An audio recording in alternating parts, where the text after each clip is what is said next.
ரெட்ரோலுக்ஸ் நேயர்களுக்கு வணக்கம். இன்றைய கார்த்திக் விஷன் நிகழ்ச்சியில் தமிழகத்தில் நடக்கும் அரசு நிகழ்வுகளை பற்றி பேசலாம். வணக்கம் கார்த்திக். வணக்கம் ஜோ. ஏன் தியானம் மோடு? ஆமா, நேயர்களுக்குன்னு சொன்னீங்கன்னா அப்படிதானே பார்ப்பாங்க. மை காட், குடும்பங்களே, குடும்பத்தை மறந்துட்டேனேப்பா. அஸ்லந்தே போயிடலாமா? நெகட்டிவிட்டி வேணாம். நெகட்டிவ் லிங்க் குடும்பங்கள் கொண்டாடு ஆரம்பமே இப்படி இருக்குதே. பரவாயில்ல, அதனால ஒன்றும் இல்லை. ஒன்றும் இல்லைங்களா? சரிங்க. ரெட்ரோலுக்ஸ் குடும்பங்களுக்கு வணக்கம்ங்க. அந்த சப்ஸ்கிரைபு அது சொல்றதுக்கு ஒரு ஆளா இல்லை சொல்லல, அதுக்கு அவனையா கூப்பிட்டு சொல்ல முடியும். ரெட்ரோலுக்ஸை தொடர்ந்து சப்ஸ்கிரைப் பண்ணுறவங்களுக்கு மிக்க நன்றி. பண்ணாதவங்க தொடர்ந்து சப்ஸ்கிரைப் பண்ணிட்டு வீடியோக்குள்ளே பாருங்க, ஹைப் பண்ணுங்க, லைக் பண்ணுங்க, ஷேர் பண்ணுங்க, சூப்பர் தேங்க்ஸ் பண்ணுங்க. சூப்பர் தேங்க்ஸ் பண்ணவங்களுக்கு மிக்க நன்றி. நேற்று நிறைய பேர் பண்ணியிருக்காங்க, உங்களுக்குலாம் மிகப்பெரிய நன்றிகள். அது இல்லாமல் நம்ம நேற்றுக்கு சொன்ன எல்லா கமெண்ட்டையும் படிப்பிய, நாங்களாம் கமெண்ட் போட்டிருக்கோமே, எங்க நீ இந்த கமெண்ட்டை படிச்சு காட்டு பார்ப்போம் அப்படின்னாங்க. படிச்சுட்டோங்க, படிச்சு வச்சுக்கிட்டோம். அது படிக்க சொன்னாங்க. முக்கியமாக ஒன்று சொல்லியிருந்தாங்க, அது மட்டும் சொல்லிடுறேன். ஏன்னா மற்றதில் 2 பேர் அது மட்டும் சொல்கிறேன். ஒருத்தர் வந்து எனக்கு தெரியாதுங்க, நான் அவ்வளோ படிக்கலை, 6வது தான் படிச்சிருக்கேன், எனக்கு பண்ண தெரியாதுங்க, இது ஒரு தடவை நீங்கள் பார்த்தீங்கன்னா ஒரு வேலை சொல்லுங்கன்னாங்க. இன்னொருத்தவங்க என்ன பண்ணாங்கன்னா, கரூர் அந்த நாளைக்கு பதவி ஏற்கும்போது அந்த கரூரில் இறந்த அந்த 41 குடும்பம் அவங்கள வச்சு, அவங்க முன்னிலையில் வச்சு நீங்கள் பதவி ஏற்றிங்கன்னா நல்லா இருக்கும், இது நீங்கள் பேசுனா தாவேக்காக்கு கேட்குன்றதுனால இது உங்கள் வாயால் சொல்லுங்க அப்படின்னு சொல்லியிருந்தாங்க. இல்லைங்க, அவங்க நினைக்கிறாங்க, அது நம்ம சொல்கிறோம். அது ஓகே, அதான் சொல்லலை. பதவி ஏற்பு விழாவே நாளைக்கு நடக்குமா தெரியல. என்னங்க சிரிச்சுக்கிட்டே சொல்றீங்க? போச்சு இன்னைக்கு. இன்னும் பதவியேற்பு முடியாதுன்னா உடனே பதவியே ஏற்க முடியாம போயிடுவேன். நாளைக்கு பதவியேற்பு விழா இருக்கா? காடெல்லாம் போட்டுக்கிட்டு இருக்காங்க வழக்கம் போல. மண்ணி இல்ல இவரு நம்ம ஏழுநர் அந்த மாதிரி பண்ணி வச்சிருக்காரு. ஏழுநர் வந்து 113 கொண்டு போய் கொடுங்க அப்படின்னு இருக்காரு. இல்லைங்க தம்பி, நீங்க 118 காட்டுங்க, உங்களுக்கு என்னங்க கஷ்டம்? இல்ல நீங்க 118 எடுத்துட்டு வாங்க அப்படின்னு. அங்க இருந்து வந்திருக்கும், மேல இருந்து வந்திருக்கும். அதாவது ஏடிஎம்கே இப்ப டைரக்டா வந்திருந்ததுன்னா எந்த பிரச்சனையும் இல்ல, வாங்க பண்ணிடலாம் அப்படின்னு இருப்பாங்க. காங்கிரஸ் வந்துச்சுல, நீ என்ன இது எடுத்தோடனே காங்கிரஸ் கூட வர போற? நான் இப்பதான் வந்து அடிச்சு முடிச்சு எல்லாம் சரி பண்ணி வச்சிருக்கேன், நீ திருப்பி வந்து காங்கிரஸை கூட்டு வந்து ஆட்சி அமைக்கிற அப்படின்னு சொல்லி ஒரு கடுப்புல ஏதாவது நடந்திருக்கலாம். ஸோ அதனுடைய வெளிப்பாடு பிளஸ் பெரும்பான்மை இல்லைன்றது ஒரு பிரச்சனை. பெரும்பான்மை இல்லைனாலும் ஆட்சி அமைக்கலாம், அதுக்கப்புறம் நிரூபிக்கலான்றதெல்லாம் உண்மைதான். ஆனா ஆளுநர் நீங்க கொடுத்துட்டே பண்ணிக்கீங்களேன் அப்படின்றாங்க. ஏன் கஷ்டப்படுறீங்க, சந்தோஷமா செஞ்சுட்டு போவோமே அப்படின்ற மாதிரி அவர் ஒரு பக்கம் சொல்லிட்டு இருக்காரு. என்னமா அப்படி ஒன்றும் தெரியல. பழைய நம்ம ஆளுநர் ரவி இருந்தார்ல, அவரு கொஞ்சம் அவரா இருந்தாருன்னா கூப்பிட்டு கூட மாட்டாரு, போயிட்டு இருப்பாரு நேரத்துக்கு கிளம்பி. ஆபீசரா இப்படியே இருந்திருப்பாரு. இவர் ஏதோ சிரிச்சு ஏதோ கையெல்லாம் நம்பவே நம்பாதீங்க. இந்த ஆளுநர்கள் யாரையுமே தயவு செய்து அப்படி நம்பவே நம்பாதீங்க. எல்லாருமே அவங்களுடைய ஆட்கள் தான். ஸோ அதனால அவங்கள வந்து சிரிச்சு பேசுறாங்க, சீரியஸா பேசுறாங்கன்றதெல்லாம் கான்செப்ட் இல்லை. எல்லாரும் அவங்களுடைய ஆட்கள்ன்றதுனால நீங்க அவங்கள நம்பவே வேண்டாம். ஸோ அதுக்கு முன்னாடி மிக முக்கியமான விஷயம், ஆர்பி சௌத்ரி அவர்கள், ப்ரொடியூசர் ஆர்பி சௌத்ரி அவர்கள் வந்து இறந்துட்டாரு. அதுவும் வந்து ரொம்ப மோசமான ஒரு விபத்துக்குள்ளாகி, அவருடைய சொந்த ஊர் ராஜஸ்தான்ல வந்து விபத்துக்குள்ளாகி வந்து இறந்துட்டாரு அப்படின்றது ஒரு மிகப்பெரிய சோகம். ஒரு மிகப்பெரிய ப்ரொடியூசர், நிறைய நம்ம பார்க்கக்கூடிய நிறைய நல்ல படங்கள் அவர் வந்து ப்ரொடியூஸ் பண்ணியிருக்காரு. நிறைய விஜய் அவர்களை வச்சு பூவே உனக்காக அந்த மாதிரியான படங்கள், ஜில்லா பண்ணியிருக்காரு, திருப்பாச்சி பண்ணியிருக்காரு. அவங்களுடைய 100வது படத்தை, அவங்க ப்ரொடக்ஷன்ல வரக்கூடிய 100வது படத்தையே விஜய் வச்சு தான் பண்ணணும், விஜய் அவர்களை வச்சு தான் பண்ணணுன்ற மாதிரி சில விஷயங்கள் இருந்தாங்க. KS ரவிக்குமாருக்கு நிறைய படங்கள் பண்ணியிருக்காங்க. ஸோ வந்து நிறைய படங்கள், நாட்டாமை கூட அவங்களது தான் நினைக்கிறேன். ஸோ அந்த மாதிரி நிறைய படங்கள் அவங்க தயாரிப்பில் வந்திருக்கு. ஸோ மிகப்பெரிய ப்ரொடியூசர், நிறைய பேருக்கு வாழ்க்கை கொடுத்தவர், நிறைய இயக்குநர்களை, புதுமுக இயக்குநர்களை வந்து வளர வச்சுன்ற முறையில் வந்து ஒரு பெரிய, அந்த குடும்பத்துக்கு பெரிய ஆழ்ந்த அனுதாபங்கள். அதே நேரத்தில் தலைவர் தம்பி தலைமையில்னு ஒரு படத்துல ஜீவா அவர்கள் வந்து இந்த படிச்சு சொன்னேடா அதை வந்து ஒரு டைலாக்கா வச்சதை வந்து இப்போ வந்து அது ஒரு சரியான டைமா, நீங்க வந்து உங்க குடும்பத்துல இப்படி நடந்தோன்னா இதை வச்சு நாங்க வந்து கிண்டல், இப்போ அப்பவே நாங்க சொன்னோமே, அது என்ன மத்தவங்க குடும்பத்துக்கு வந்தா தக்காளி சட்னி, உனக்கு வந்தா ரத்தமா அப்படின்ற மாதிரி அழுதுங்க. அவர் வந்து அந்த கரூர்ல இறந்தவங்கள அவர் கேலி பண்ணல, கரூர்ல இறந்தவரை அவர் கேலி பண்ணவே இல்லை. அந்த குழந்தைங்களை அங்க வந்து ஒருத்தர் பர்ஃபார்ம் பண்ணார் இல்லையா, அவர் பர்ஃபார்ம் பண்ணதை தான் அப்படி அவர் உண்மையாவே பர்ஃபார்ம், அவர் வந்து உள்ள இருந்து வந்திருந்ததுன்னா ஜெயிச்சிருக்கணுமே திருவெரும்பூர்ல. ஒரு அவ்வளோ இது நல்ல மனசுக்காரரு, தாவேக்கா ஆட்கள் எங்கேயாவது போய் எதனா பண்ணிட்டாங்கன்னா முதல்ல ஆளா போய் நிப்பாருன்னா அவர் நேரத்துக்கு ஜெயிச்சிருக்கணும்ல. அந்த கரூர்ல நடந்த சம்பவத்துக்கு செந்தில் பாலாஜி ஜெயிக்கிறாரு, நீங்க தோக்குறீங்களே. அங்க நின்றுதான் நானும் ஜெயிச்சிருக்க மாட்டேன்ல, அதனால தானே ஓடுனது. அதனால கோவை. கரூர்ல இல்ல ஓடுனது கோவை இல்ல அதை இப்போ ஒரு இதுவா எடுத்துக்கிட்டு இந்த நேரத்துல அவங்களோட இந்த சோகமான நேரத்துல போயிட்டு அவங்கள வந்து கிண்டல் கேலி அரசியல் பண்றது பண்றதுல நீங்க கடைசி வரைக்கும் நீங்க திருந்த மாட்டீங்க, தெரிஞ்சு போச்சு. நீங்க திமுகவுடைய இந்த தோல்விக்கு மிக முக்கியமான காரணத்துல நீங்க எல்லாம் ஒண்ணு. அதனால உங்களை ஒண்ணும் பண்ண முடியாது. கொத்தடிமைன்றதா இல்ல அவங்க இல்லங்க, அது விசுவாசத்தை எப்படி காட்டணும்ன்றது தெரியாம ஒரு மாதிரி தவறா வந்து நான் என்ன சொல்றேன், அது சொன்னது தப்பா கூட இருக்கலாம் அந்த டயலாக். ஆனா அந்த டயலாக் வந்து ஒரு கரூர் சம்பவத்தை அடிப்படையில் நடக்கல. அவரு ஒரு இது பண்றாரு, அதை எடுத்து பேசுறாங்க.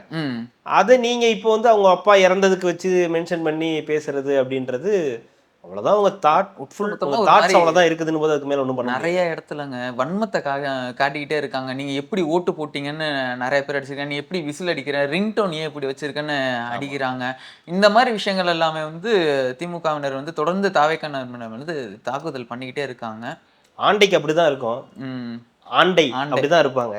நம்ம ஆண்டைக்கு மத்தவங்க எல்லாம் பார்க்கும்போது கொஞ்சம் இதுவாதான் இருக்கும். ஆண்டை அவன் போடா அப்படின்ட்டு போயிட்டான். அதனால அவன் இப்போ வந்து என்ன பண்றதுன்னு தெரியாம அப்படியே பொங்கி டென்ஷன் தெரியாம இது பண்ணிட்டு அப்படி போயிட்டு இருக்கு. இதுதான் வந்து இது விஷயம். அப்புறம் விஷயத்துக்கு வந்துடலாம். இருக்கு அது இது அந்த செக்மெண்ட் தனியா எடுத்து ஒதுக்கி வச்சிருக்கேன் நானு. அதுக்கு முன்னாடி காங்கிரஸ் வந்து 5 சீட்டு கொடுத்துட்டாங்க. வா, உனக்கு என்ன வேற வேலை? 5 வருஷம் நீ என்ன 5 பேரை வச்சுக்கிட்டு 5 வருஷம் என்ன பண்ண போற? ஒண்ணும் பண்ண முடியாது. ஏற்கனவே உனக்கு ஒரு தலை காதல் இருந்துச்சு. நீ போய் லவ் லெட்டர் எல்லாம் கொடுத்த, அவரு அக்செப்ட் பண்ணிக்கிட்டாரு. ஆனா அப்புறம் நீ உங்களோட அப்பா அம்மா வந்து உங்களை பிரிச்சு போயிட்டாங்க. ராஜமாதா வந்து கூட்டு போயிட்டாங்க. ராஜமாதா இப்போ பாகுபலி லவ் பண்ணது உண்மைதான், அனுஷ்கா லவ் பண்ணது உண்மைதான். ஆனா அது இது கிட்டல போயிடுச்சு, பல்லா கிட்டல வந்து அந்த மாதிரி ஆகி போச்சுல்ல.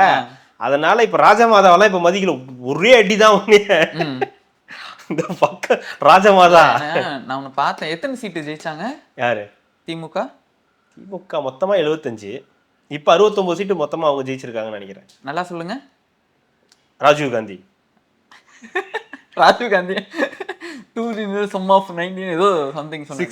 69. ஆமா, நல்ல நம்பர். கூட்டி கழிச்சு பார்த்து கைப்புல அங்கேயே வந்து நிக்கிறீங்க பாத்தீங்களா?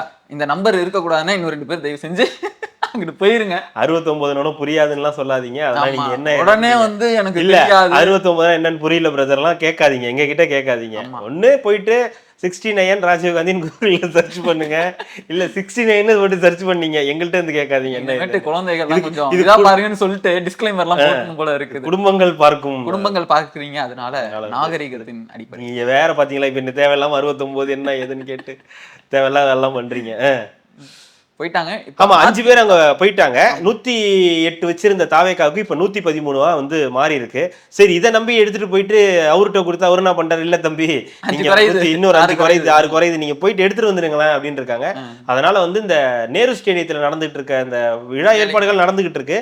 நாளைக்கு ஒருவேளை இப்ப நம்ம பேசிட்டு இருக்கேன், நொடிக்கு நொடி அப்டேட் ஆயிட்டே இருக்கு, பிரேக்கிங் மாறிக்கிட்டே இருக்கு. அதனால வந்து ஆமா, அதனால பிரேக்கிங் மாறிட்டே இருக்கிறதுனால நாங்க இந்த வீடியோ வெளியே வர டைம்ல வந்து நியூஸ் மாறி இருக்கலாம். அதுக்கு நாங்க பொறுப்பு கிடையாது. பிரேக்கிங் நியூஸ் போடுறவங்க மேலதான் பொறுப்பு, எங்க மேல எந்த தப்பும் கிடையாது. இது ஒரு பக்கம். காங்கிரஸ்க்கு ஒரு ஆப்ஷன் கிடையாதுங்க. காங்கிரஸ் இனிமே திமுக கூட இருக்காது. ஏற்கனவே திமுக கூட பிரச்சனை பஞ்சாயத்து தான். அது பஞ்சாயத்துல தான் ஓடிச்சு. ராகுல் காந்தி வந்தாரு, பார்க்கல, யாரும் 2 பேரும் சேர்ந்து இது பண்ணலன்னு போது தெரிஞ்சு போச்சு. இது எலெக்ஷனுக்கு அப்புறம் இது முடிய போற கேஸ் தான். ஒருவேளை ஜெயிச்சிருந்தா ஏதாவது நடந்திருக்கலாம். தோத்ததுனால மொத்தமா முடிஞ்சிருச்சு. சரியான ஆப்ஷன் தாவேக்கா அந்த பக்கம் நகர்ந்துட்டாங்க. 29லயும் இவங்க கூட தான் கூட்டணி. ஆமா, அது உள்ளாட்சியில பங்கு எல்லாம் இருக்குன்ற மாதிரி சொல்லிட்டாங்க. அமைச்சரவையிலையும் பங்குகள் கொடுப்பதற்கான வாய்ப்புகள் ஆமா 1 அல்லது 2 ஏதாவது கிடைக்கல. மேயர் பதவி அந்த மாதிரி ஏதாவது கொடுக்கறதுக்கான வாய்ப்புகள்லாம் வந்து இருக்கு. இதெல்லாம் ஆப்ஷன்ஸ் இருக்கு. நீங்க இப்படி சொல்றீங்க, ஆப்ஷன் இல்லைன்னு சொல்றீங்க. ஆனா நம்ம மெல்டிங் பாயிண்ட் இருக்காருல்ல, அவரு என்ன சொல்றாரு, முதுகுல குத்திட்டாங்களா காங்கிரஸ். மெல்டிங் பாயிண்ட்னா உங்களுக்கு புரியாது. சரவணன் ஒருத்தர் இருப்பாரு திமுகல, அவர் வந்து ஸ்போக்ஸ் பர்சன்.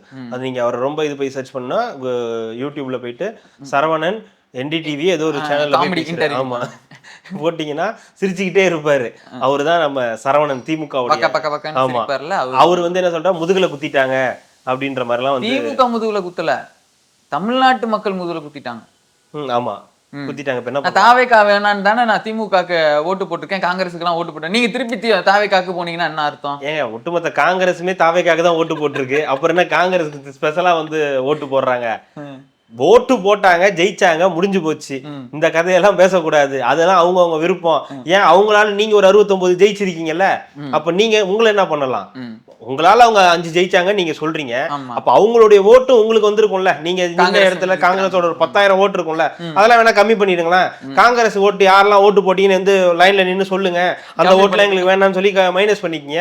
அப்ப ஈஸியா டிவி ஆட்சியை வச்சுட்டு போயிடும்ல. ஏற்கனவே 500 ஓட்டு 1000 ஓட்டுல இல்ல 10,000னா ஒரு 15 தொகுதி போயிடும். அதுதான் சொல்றேன். அதுதான் அப்படிலாம் பேச முடியாது. அவங்க ஒரு தனி கட்சி, நீங்க ஒரு தனி கட்சி. அவங்களுக்கு ஏற்கனவே டேர்ம்ஸ் அண்ட் கண்டிஷன் சரியா தான் இல்ல. ஏதோ வண்டி ஓடிட்டு இருந்துச்சு, ஏதோ இழுத்து பிடிச்சி பெருசுங்கெல்லாம் சேர்ந்து பீடி தாத்தா எல்லாம் சேர்ந்து வந்து கையை பிடிச்சி கூட்டு போனாங்க. கபில அப்புறம் அப்பவும் கபிலனுக்கு பிடிக்கல. ஆனா இப்ப கபில வந்து ரெடி ஆயிட்டான், மறுபடியும் ஃபார்ம் வந்துட்டான்றதுனால ஸ்பேரிங் தான், வாங்க பாத்துக்கலாம் அப்படின்னு போட்டு பாத்துக்கலாம் அப்படின்ட்டாங்க. இப்போ அதனால இந்த 5 அங்க போறதுன்றது எல்லாருக்குமே தெரிஞ்சு போச்சு. ராகுல் காந்திக்கு தெரியறதுக்கு முன்னாடி டிவி கேக்கு தெரிஞ்சிருச்சு, மக்களுக்கு தெரிஞ்சிருச்சு இந்த 5 அங்க போயிடுண்டா அப்படின்னு. சோ 5 அந்த முடிஞ்சிருச்சு. மீதி இருக்கிற 6 இப்ப ரெடி பண்ணிட்டு இருக்காங்க. இதுல திமுக அழுது புலம்புறதுல ஒண்ணும் கிடையாது, ஒன்னும் அதுல லாஜிக்கே கிடையாது. செல்வ பெருந்தகை சரியான என்ன தெரியுமா பண்ணாங்க, சென்ட்ரல் உட்கார வச்சுக்கிட்டு கேசி வேணுகோபால் வரும்போது கார் ஓட்டிட்டு போனவரை உட்காரு சென்ட்ரா உட்காருன்னு சொல்லி உட்கார வச்சு, இந்த பக்கம் பிரவீன் சக்கரவர்த்தி, இந்த பக்கம் ஒரு நபர் ஒருத்தர் சென்ட்ரா வச்சு கூட்டு போறாங்க. தப்பிப்பா இல்ல தப்பிக்கா பாக்க இல்ல முன்னாடி உட்கார்ந்து கார் ஓட்டுற நடுவுல உட்காரு, சென்ட்ரா வந்து உட்காரு. அப்பதான் நீ உள்ள நல்லா சிரிச்ச முகத்தோட தான் இருந்தாரு. விஜய் எல்லாம் பார்த்துட்டு பொன்னாட எல்லாம் போடும்போதுதான் வேற வழி சிரிச்சோம். அங்க போய் இருக்கமாலாம் இருக்க முடியாது. ஏன் ஏன் கூட தான் பிரவீன் சக்கரவர்த்தி இருக்கத்த நீங்க எப்படி இழுத்துட்டு போனீங்க கிறிஸ்டோடங்கற தர தர தர தரன்னு இழுத்துட்டு போறது. பிரவீன் சக்கரவர்த்தி அவருக்கு எங்களுக்கு எந்த தொடர்பும் கிடையாது, அவர் காங்கிரஸே கிடையாது, அவரை பார்த்ததே இல்லையன்ற மாதிரி பேச வேண்டியது. இப்ப என்ன ஆயிப்போச்சு, போச்சா மொத்தத்துக்கு. சோ இது ஓவராலா இது இந்த விஷயம் நடந்திருக்கு. ஸோ இதுல யாருடைய தலையீடும் கிடையாது. டைரக்டா இங்க இருந்து நியூஸ் நேற்று நைட்டு நியூஸ் போயிடுச்சு. நேற்று நைட்டு கேசி வேணுகோபால் வந்தாரு. தமிழக மக்களுடைய விருப்பம் தான் ராகுல் காந்தியோட விருப்பம், அதனால நீங்க தமிழக அரசு என்ன முடிவு வேணா எடுத்துக்கலாம் அப்படின்னு சொல்றது இவங்களே எழுதி கொடுத்துட்டாங்க. நம்ம விஜய் கூட போய் சேர்ந்துக்கிறோன்றது நீ நாளைக்கு போய் சொல்லிடு அப்படின்ட்டாங்க. பேசி முடிவு எடுத்து நேற்றே முடிஞ்சிருச்சு. அப்புறம் அஃபிஷியல் அனௌன்ஸ் பண்ணி இன்னைக்கு வந்துச்சு. போனாங்க, பொன்னாடைகள்லாம் போத்திக்கிட்டாங்க, கை கொடுத்தாங்க, சந்தோஷம். இவனு எத்தனை நாளைக்கு நீட்டிக்கும் தெரியாது அப்படின்னு சொல்லி கையெல்லாம் கொடுத்துக்கிட்டு முடிஞ்சு போச்சு. அதுக்கப்புறம் தான் ஆளுநரை வந்து பார்க்க போனாங்க. அதுக்கப்புறம் நடந்த அந்த சம்பவங்கள் தான் இது வரைக்கும் நடந்துகிட்டு. இதுதான் இப்போதைக்கு இருக்கு. அதிமுகவும் 2ஆ உடஞ்சு இவரு விஜயபாஸ்கர், சிவி சண்முகம், இன்னொருத்தர் வேலுமணி, அவர் எல்லாமே ஒரு கூட்டணியா திரண்டு நம்ம எல்லாம் தாவேக்காக்கு ஆதரவு கொடுத்துடலாம்னு சொல்லிட்டு எடப்பாடியை கழட்டி விடுறதா முடிவு பண்ணியிருக்காங்க. ராஜனை வந்து போட்டாங்க. அதுக்கப்புறம் இருந்ததெல்லாம் யாரு, வேலு, குணா, செந்தில், அப்புறம் இந்த என்னமோ பைக் ஜாவா பயணி, ஓகேங்களா. அப்புறம் தம்பி தான் பொன்னையன், எதுக்கும் பிரயோஜனம் கிடையாது, அமுச்சு விட்டுட்டாங்க. இப்ப இருக்கிறது செந்தில், குணா, ஜாவா பயணி, அப்புறம் இன்னொருத்தர் யாரு, இவங்கதானே வேலு. அதனால இப்ப இவங்க எல்லாம் சேர்ந்து என்ன ஆயிப்போச்சுன்னா இவங்களே 2 டீமா மாறிட்டாங்க. ஓகேங்களா. இப்ப தம்பியா பொன்னையன் இருந்தாரு, இப்ப தம்பியா எடப்பாடி மாறிட்டாரு. எடப்பாடியை தூக்கி ஓரமா வச்சுட்டு நம்ம என்ன பண்ணலாம் அப்படின்னு ஒரு முடிவுக்கு வந்திருக்காங்க. அதனால இந்த சம்பவம் வந்து இப்போ நடந்துகிட்டு இருக்கு. இவரு சிவி சண்முகம் வீட்டுக்கு வேலுமணி போறாரு, இவங்கெல்லாம் கிளம்பி திடீர்னு எடப்பாடி வீட்டுக்கு போறாங்க. அப்புறம் எடப்பாடி வீட்டுல இருந்து திடீர்னு கிளம்பி எல்லாரும் இங்க வராங்க. என்ன விளையாண்டுக்கிட்டு இருக்கீங்க, அங்க போறீங்க, கார்ல பெட்ரோல் இருந்தா என்ன வேணா பண்ணுவீங்களா, நீங்க போறீங்க வரீங்க, ஒன்றும் சொல்லவும் மாட்டேங்கிறீங்க, இதுவும் அப்படியே ஓடிக்கிட்டு இருக்கு. என்ன நம்ம நேத்து பேசினதுதான், ஏடிஎம்கே வந்து என்ன நிலைப்பாடுனா 5 வருஷம் சும்மா இருக்க முடியாது. ஓகேங்களா. இவங்களால எதிர்கட்சியாகவும் செயல்பட முடியாது. அந்த தெம்பு திராணிலாம் இவங்கள்ட்ட கிடையாது. ஏன்னா இவங்களோட ஜீன்லயே அது கிடையாது, டிஎன்ஏலயே கிடையாது. ஜெயலலிதாவுக்கும் அது பண்ண மாட்டாங்க.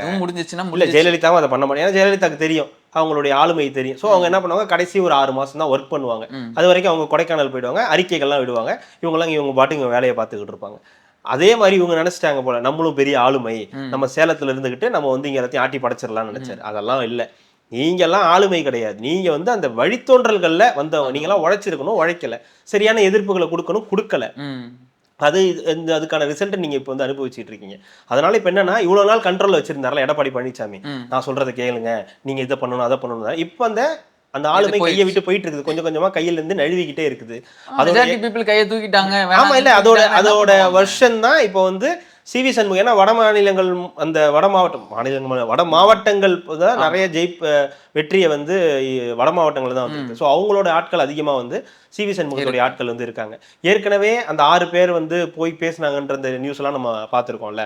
செங்கோட்டையன் இவங்கெல்லாம் போய் சேர்ந்து நம்ம இவங்களெல்லாம் சேர்த்துக்கலாம், ஓபிஎஸ் சசிகலா எல்லாருமே அதுக்கெல்லாம் ஒத்துக்காதவர் இப்போ வேற வழி இல்லாமல் ஏதோ ஒரு முடிவெடுக்க வேண்டிய கட்டாயத்துக்கு தள்ளப்பட்டிருக்காரு. ஏன்னா கட்சியை இப்போ காப்பாற்றி ஆகணும். அட்லீஸ்ட் இந்த 5 வருஷம் ஒப்பேத்தணும்னா எதிர்கட்சியாக செயல்பட முடியாது. எதிர்கட்சியாக செயல்பட முடியாதுன்னா தாவேகாவுக்கு ஏதாவது ஆதரவு கொடுக்கணும். உள்ளுக்குள்ள போய் ஆதரவு கொடுத்தா வேலை முடிஞ்சுது, தட்டி தூக்கிட்டு போயிட்டே இருப்பாங்க. இதுல பாவம் புண்ணியம் இதெல்லாம் பார்க்கவே மாட்டாங்க, எடுத்துட்டு போயிட்டே இருப்பாங்க. எந்த கட்சியா இருந்தாலும் அது விஜய் வந்து அப்படி பண்ண மாட்டார் இப்படி பண்ண மாட்டார்லாம் யாருமே நம்ப முடியாது. ஓகேங்களா? அவருக்கு தேவை இந்த ஆட்சியை நடத்தணும். அதுக்கு அவர் என்ன பண்ண முடியுமோ அதை அவர் பண்ணிட்டு போயிட்டே இருப்பாரு. சரி, அவரை நம்பி நாங்க ஒரு 30 பேர் வரோம்னு சொன்னா வேணா நான் சொல்லுவாரு. செங்கோட்டையன் வந்தப்ப என்ன வேணாங்க, நீங்க அதிமுக வேணா நான் சொன்னாரு. ஜேசிடி பிரபாகர் வந்தப்ப வேணா நான் சொன்னாரு. இல்ல விஎஸ் பாபு வந்து திமுக காரர் நீங்க வேணா, அப்படிலாம் கிடையாது. அவரை நம்பி 30 பேர் உங்க கட்சியில வந்து இணைஞ்சுக்கிறோம்னு சொன்னா அவர் ஏத்துக்கதான் செய்வாரு. அவரு வாழணும்னா இப்ப அவர் அது என்ன வேணாலும் செய்வார்ல, அவர் ஆட்சியை பிடிக்கணும், அவர் என்ன வேணாலும் செய்வார்ல, அந்த எக்ஸ்ட்ரீமுக்கு விஜயும் போவாரு. அப்போ நம்ம வெளியே இருந்து ஆதரவு கொடுக்கலாம் அப்படின்றது எடப்பாடியோட ஒரு முடிவு. இவங்க என்ன சொல்றாங்க, வெளியில இருந்து ஆதரவு கொடுத்துட்டு என்ன பண்றது, நம்ம பஞ்சாமிரதத்தை போட்டு வச்சு இதுவும் பண்ணிட்டு இருக்க முடியாது, கையில வச்சுக்கிட்டே இருக்க முடியாது. இன்னும் நக்கணும் இல்ல ருசி பாத்துறணும், நக்கணும் இல்ல போட்டுறணும். எதுக்கு அதை வச்சுக்கிட்டு என்ன பண்ண போறோம்? 5 வருஷம் இருக்குங்க. 5 வருஷம் நீங்க வந்து எல்லாருமே பதவி சுகத்தை அனுபவிச்சவங்க. இந்த பதவி சுகத்தை அனுபவிச்சவங்க சும்மா இருப்பாங்களா? ரிமோட் வச்சிருக்கிறவன் கையும் சொறி பிடிச்சவன் கையும் சும்மா இருக்காது, நோண்டிக்கிட்டே இருக்கும்ல. அது மாதிரிதான் அவங்களாலாம் எதுவுமே பண்ணாம இருக்க முடியாது. அப்போ அவங்க என்ன சொல்றாங்க, நம்ம உள்ள வந்ததுக்கு அப்புறம் ஊழல் பண்ணாம இருக்கணும். இல்ல அவங்க என்ன சொல்றாங்க, நாங்க உள்ள போய் நம்ம கூட்டணி ஆட்சியில பங்கெடுத்துப்போம், அமைச்சரவையில பங்கு வாங்குவோம், அதுதான் நம்ம கட்சியை வந்து டெவலப் பண்ணிக்க முடியும், அப்பதான் நம்ம வந்து உயிர்ப்போட இருக்க முடியும், அதுக்கான வழியை பார்ப்போன்றாங்க. அவருக்கு என்ன பையனா, மறுபடியும் இந்த மாதிரி கொண்டு போய் விட்டு கட்சியை காலி பண்ணிட்டா கட்சியை மொத்தமா நம்மளை விட்டு போயிடும் அப்படின்றதுனால யோசிச்சுட்டு இருக்காங்க. இப்ப எடப்பாடி பழனிசாமி ராஜனை ஆக்கிரலாமான்னு யோசிச்சுக்கிட்டு இருக்காங்க இவங்க எல்லாம் சேர்ந்து. அது என்ன வேணாலும் நடக்கலாம். ஒரு முக்கிய அறிவிப்பு நம்ம பேசுற இந்த டைம்ல இருந்து மேபி ஒரு 9 மணிக்குள்ள ஏதாவது செய்திகள் வந்து வரதுக்கான வாய்ப்புகள் இருக்கு. அது என்ன நடக்குதுன்றது தெரியும். ஏன்னா இதுக்கப்புறம் பிஜேபியோடைய குடைச்சல்ன்றது விஜய் பக்கம் திரும்பிடும், ஏடிஎம்கே பக்கம் வராது. ஏன்னா ஏடிஎம்கே இனிமே அவங்க டிஸ்டர்ப் பண்றதுல எந்த இதுவும் இல்ல. காங்கிரஸ் உள்ள வந்துருச்சுல சொல்றேன். இப்ப காங்கிரஸ் உள்ள போயிடுச்சு. அதுதான் காங்கிரஸ் உள்ள போன தாவேகா கூட போனதுனாலயே ஆட்டோமேட்டிக்கா திமுக இது தாவேகா தான் எதிரின்னு மாறிடும். காங்கிரஸ் யார் சேர்த்துக்கிறாங்களோ அவங்க எல்லாம் எதிரியா வந்து பாஜகவுக்கு மாறிடுவாங்க. சோ அப்போ ஏடிஎம்கே ஃப்ரீ ஆயிடுச்சு மீன்ஸ் இப்ப இவங்க இது பண்ணாலும் அவங்க பெருசா கண்டுக்க மாட்டாங்க. மண்டையில கையை வச்சுக்கிட்டே இருக்கும்போது நவுந்ததுக்கு அப்புறம் இவங்க மண்டையில கையை அந்த மாதிரி இப்போ மாறி இவங்க எல்லாமே ஒரு வேஸ்ட் ஆஃப் டைமா இருப்பாங்க. ஒருவேளை அவங்களோட கண்ட்ரோல் இருந்தா கூட எடப்பாடி இனிமே அவங்க சீண்ட மாட்டாங்க. நீங்க நவுந்துருங்க, நாங்க பாத்துக்கிறோம் அப்படின்றதுனால மத்த டீமை வச்சு நேற்று நம்ம சொன்ன மாதிரி கலைக்கலாம். இல்ல நீங்க போய் ஆதரவு கொடுங்கன்னு சொல்லலாம். இல்ல எடப்பாடி பழனிசாமியோட ஆதரவோட நாங்க உங்களுக்கு ஆதரவு கொடுக்குறோம், அவருடைய ஒப்புதலோட நாங்க வந்திருக்கோம்னு சொல்லி ஏதாவது பண்ணலாம். பல மாற்றங்கள் பல கூத்துகள் வந்து நடக்க போது, அதெல்லாம் நம்ம பார்க்க தான் போறோம். ஏன்னா அதிமுகன்ற ஒரு பெரிய கட்சிக்கு இப்படி ஒரு இக்கட்டான நிலை வரும்னு கனவுலயே எல்லாரும் நினைச்சிட்டாங்க. கனவுலே இல்ல, இது நினைக்கிறது இருக்கட்டும், அதுக்குள்ள குறுக்க இந்த மாம்பழம் வந்தான்ற மாதிரி துணை முதல்வர் பதவி கொடுங்கன்னு கேட்டு வந்திருக்காங்களே. கேளுங்க, யார் வேணான்னா நீ பாட்டு கேட்டுக்கிட்டு யார் கொடுக்க போறாங்க? அண்ணனுக்கு சொல்ற டைலாக் சொல்றீங்க. இதாங்க இவங்க எல்லாம் என்னன்னா, ஒரு சீட்டு ஜெயிச்சுட்டு 2 சீட்டு ஜெயிச்சுட்டு 4 சீட்டு ஜெயிச்சுட்டு எனக்கு அந்த பொதுப்பணித்துறையை கொடு, எனக்கு இந்த துறையை கொடு, எனக்கு அதை கொடு, இதை கொடு, இல்ல ஒரு 2 சீட்டு ஜெயிச்சு 4 சீட்டு வச்சிருந்தா நீங்க உடனே பேரத்துக்கு வந்து இதை ஆரம்பிச்சு தானங்க எல்லாமே நடக்குது. அப்புறம் பேரத்துக்கு தான் என்ன நடக்குது. ஆனா இப்ப என்னன்னா, இங்க பேரம் பேசுறதுக்கான வேலைகள் இல்ல. விஜய் என்ன சொல்ற, ரொம்ப நீங்க டார்ச்சர் பண்ணீங்கன்னா சரி வேண்டாம், நான் இந்த ஆட்சியே நடத்தல, யாருக்கு நீங்க ஆதரவு கொடுத்து ஆட்சி நடத்தணுமோ நீங்க நடத்திக்கிங்க அப்படின்னு சொல்லி மறுபடியும் ரீ எலெக்ஷனுக்கு எல்லாம் தயாரா? யாரும் தயாரா இருக்க மாட்டாங்க. யாருக்கும் சக்தி கிடையாது. இதுக்கு மேல பெரிய மெஜாரிட்டியில விஜய் மக்களுக்கும் அதுல விருப்பம் இல்ல, கட்சிகளுக்கும் அதுல விருப்பம் இல்ல. சோ அப்ப எல்லாரும் ஒரு இடத்துக்கு ஒரு இணங்கிதான் ஆகணும். ஏதாவது ஒரு இடத்துக்கு 108 ஜெயிச்சுட்டு நான் வந்து நிப்பேன், 2 ஜெயிச்சுட்டு நீ வந்து என்கிட்ட வந்து அதிகாரம் பண்ணுவியா? அதெல்லாம் பண்ணக்கூடாது. உனக்கு நான் என்ன தரணும் அதை நீ வாங்கிக்கணும். அமைச்சரவை இடம் கொடுத்தாலே பெரிய விஷயம். ஏன்னா இப்போதைக்கு வந்து விஜய் வந்து வெறும் ஒரு 10, 15, 20 பேருக்குள்ளதான் போக போறாரு அமைச்சரவையோட. மீதி யார் வராங்களோ அதை பொறுத்து அவங்களுக்கு என்ன துறை கொடுக்கலான்ற அளவுக்கு தான் பிளான் பண்ணுவாங்க. இப்போ கூட்டணி ஆட்சி தான் உங்களுக்கு வந்து நடக்கணும் போது, கூட்டணி ஆட்சின்னு எல்லாரும் நினைச்சுக்கிட்டாங்க ஜாலி, அவர் அமைச்சரோட கூட்டணி ஆட்சினா அதுல உங்களுக்கும் பங்கு இருக்கு. அரசு இதுல நடக்கக்கூடிய பிரச்சனைகளுக்கு நீங்களும் பொறுப்பு. டைரக்டா விஜய்னு போய் கை காட்ட முடியாது. இதோ பாருங்க, துணை முதல்வர் பதவி கேட்டாங்க, அவங்களுக்கு நாங்க ஒரு பொறுப்பு கொடுத்தோம், அது அவங்களும் ஒரு காரணம். எங்க கூட அந்த காங்கிரஸ் பிரவீன் சக்கரவர்த்தி எங்க கூட தான் வந்து பீஸா சாப்பிட்டு போனாரு, அவரு இதோ இருக்காரு, அவங்கள்ட்ட அந்த டீம்கிட்ட கேளுங்க அப்படின்னு எல்லாரையுமே சேர்த்து கோத்து விடுற ஒரு வேலை தான் இது.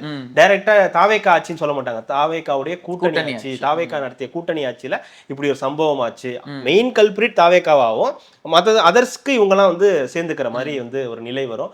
ஸோ அதிமுகவில் என்ன எதுனாலும் நடக்கலாம். நம்ம டே 1லேருந்தே சொல்லிக்கிட்டு இருக்கோம். அதிமுக உடைஞ்சாலும் ஆச்சரியப்படுறதுக்கு இல்லை எடப்பாடியை கன்வின்ஸ் பண்ணி இவங்கெல்லாம் போய் நாங்கள் இதை பண்ணலாம், இவங்க பேச்சை கேட்டு கேட்டு ஏகப்பட்ட தோல்விகள் ஆகிப்போச்சு, நீங்கள் திருப்பி இதே தான் சொல்லிக்கிட்டு இருக்கீங்க, இதனால இந்த 47 பேர் நம்ம இருந்து ஒன்றும் பண்ண போகிறதில்ல, 5 வருஷத்துக்கு நம்ம வந்து ஏதாவது ஒன்று பண்ணணும், நம்ம வந்து லைம் லைட்லேயே இருக்கணும்னா நம்ம ஒரு ஆட்சியில் கூட்டணி ஆட்சியிலே ஏதாவது தொடர்ந்தாதான் நம்ம லைம் லைட்லேயே இருப்போம் அப்படின்ற ஒரு பேச்சை போட்டிருப்பாங்க. சி வி சண்முகம் போட்டிருப்பாரு. அவர் எப்படி பேசுவாருன்னு உங்களுக்கே தெரியும். இன்னும் முடிவு வராம இருக்குது, அதுதான் முடிவுகள் வந்துடும், அதுக்குள்ள வந்துடும். ஏங்க உண்மையாவே அதிமுக வந்தாதான் விஜய்க்கு சேஃப். நான் சொல்றது இந்த ஊழல் இந்த கதையெல்லாம் இல்ல, அரசியல்ல நீங்க அந்த இடத்துக்கே இப்ப நீங்க நகர முடியாது. அதுக்கெல்லாம் விஜய் 118 சாலிடா ஜெயிச்சிருந்தா இதெல்லாம் பேசலாம். அதிமுக ஊழல் கட்சி மற்றும் பலர்னு அப்ப சொன்னீங்களே, இப்போ உங்களுக்கு இனிக்குதா கசக்குதா, அந்த கதையே இங்க கிடையாது. 96 சீட்டு ஜெயிச்சு 2006ல் வந்து கலைஞர் அவங்க ஆட்சி அமைக்கும் போது பாமக ஒரு ஜாதிய கட்சி ஜாதி தானே, அது வந்து வெளியிலிருந்து ஆதரவு கொடுத்துச்சுல்ல, அந்த மாதிரி தான் ஒன்று வெளியிலிருந்து ஆதரவு கொடுப்பாங்க இல்லை உள்ளேருந்து ஆதரவு கொடுப்பாங்க. இது நடக்க தான் செய்யும், அரசியல் இதெல்லாம் நடக்க தான் செய்யும். பேசுறவங்க அந்த பக்கம் அது ஒரு மாதிரி பேசிட்டு தான் இருப்பாங்க. பட் அதிமுகவுக்கு ஒரு மிக கொடுமையான காலகட்டம் இது. இப்படி ஒரு இடத்துக்கு வருவோன்னு எடப்பாடி நினைச்சிருக்காரு. எடப்பாடி என்ன நினைச்சிருப்பாருன்னா எதிர்கட்சியா வருவோம் நம்ம, இல்லைன்னா திமுக வரும், அப்படியே தோத்தாலும் நம்ம எதிர்கட்சியா இருப்போம், அப்படியே நம்ம அப்படியே ஓட்டிடலான்னு பார்த்தாரு. 3வது இடத்துக்கு போவாருன்னு நினைச்சவரு ஃபர்ஸ்ட் இடத்துக்கு வந்துட்டாரு. ஃபர்ஸ்ட் இடத்துக்கு வருவாரு, 3வது இடத்துக்கு போயிட்டாங்க. ஸோ வாழ்க்கை ஒரு சர்க்கிள் அப்படின்றத நிரூபிச்சிருச்சு. ஸோ அதிமுக என்ன முடிவெடுக்க போகுதுன்றதுதான் இதில் ஹைலைட்டான விஷயமே. ஸோ இதில் எடப்பாடியோட ரோல் பெருசு. எடப்பாடியா ஒத்துக்கிட்டு வந்தாருன்னா அவரை சேர்த்துக்கிட்டு ஆட்டத்தில் சேர்த்துக்கிட்டு அவர் ஒரு பெரிய கௌரவம் கொடுத்து இவர் தாங்க இது தலைவர், இந்த இதுக்கு அவருடைய தலைமையில தான் வரணும், இல்லை நீங்கள் வரலன்னு சொன்னாங்கன்னா மற்றவங்க முடிவெடுத்து வேற ஒரு கதையை பண்ணிட்டு போயிட்டே இருப்பாங்க. என்ன பண்ண போறாருன்றது எடப்பாடி கையில தான் இருக்கு.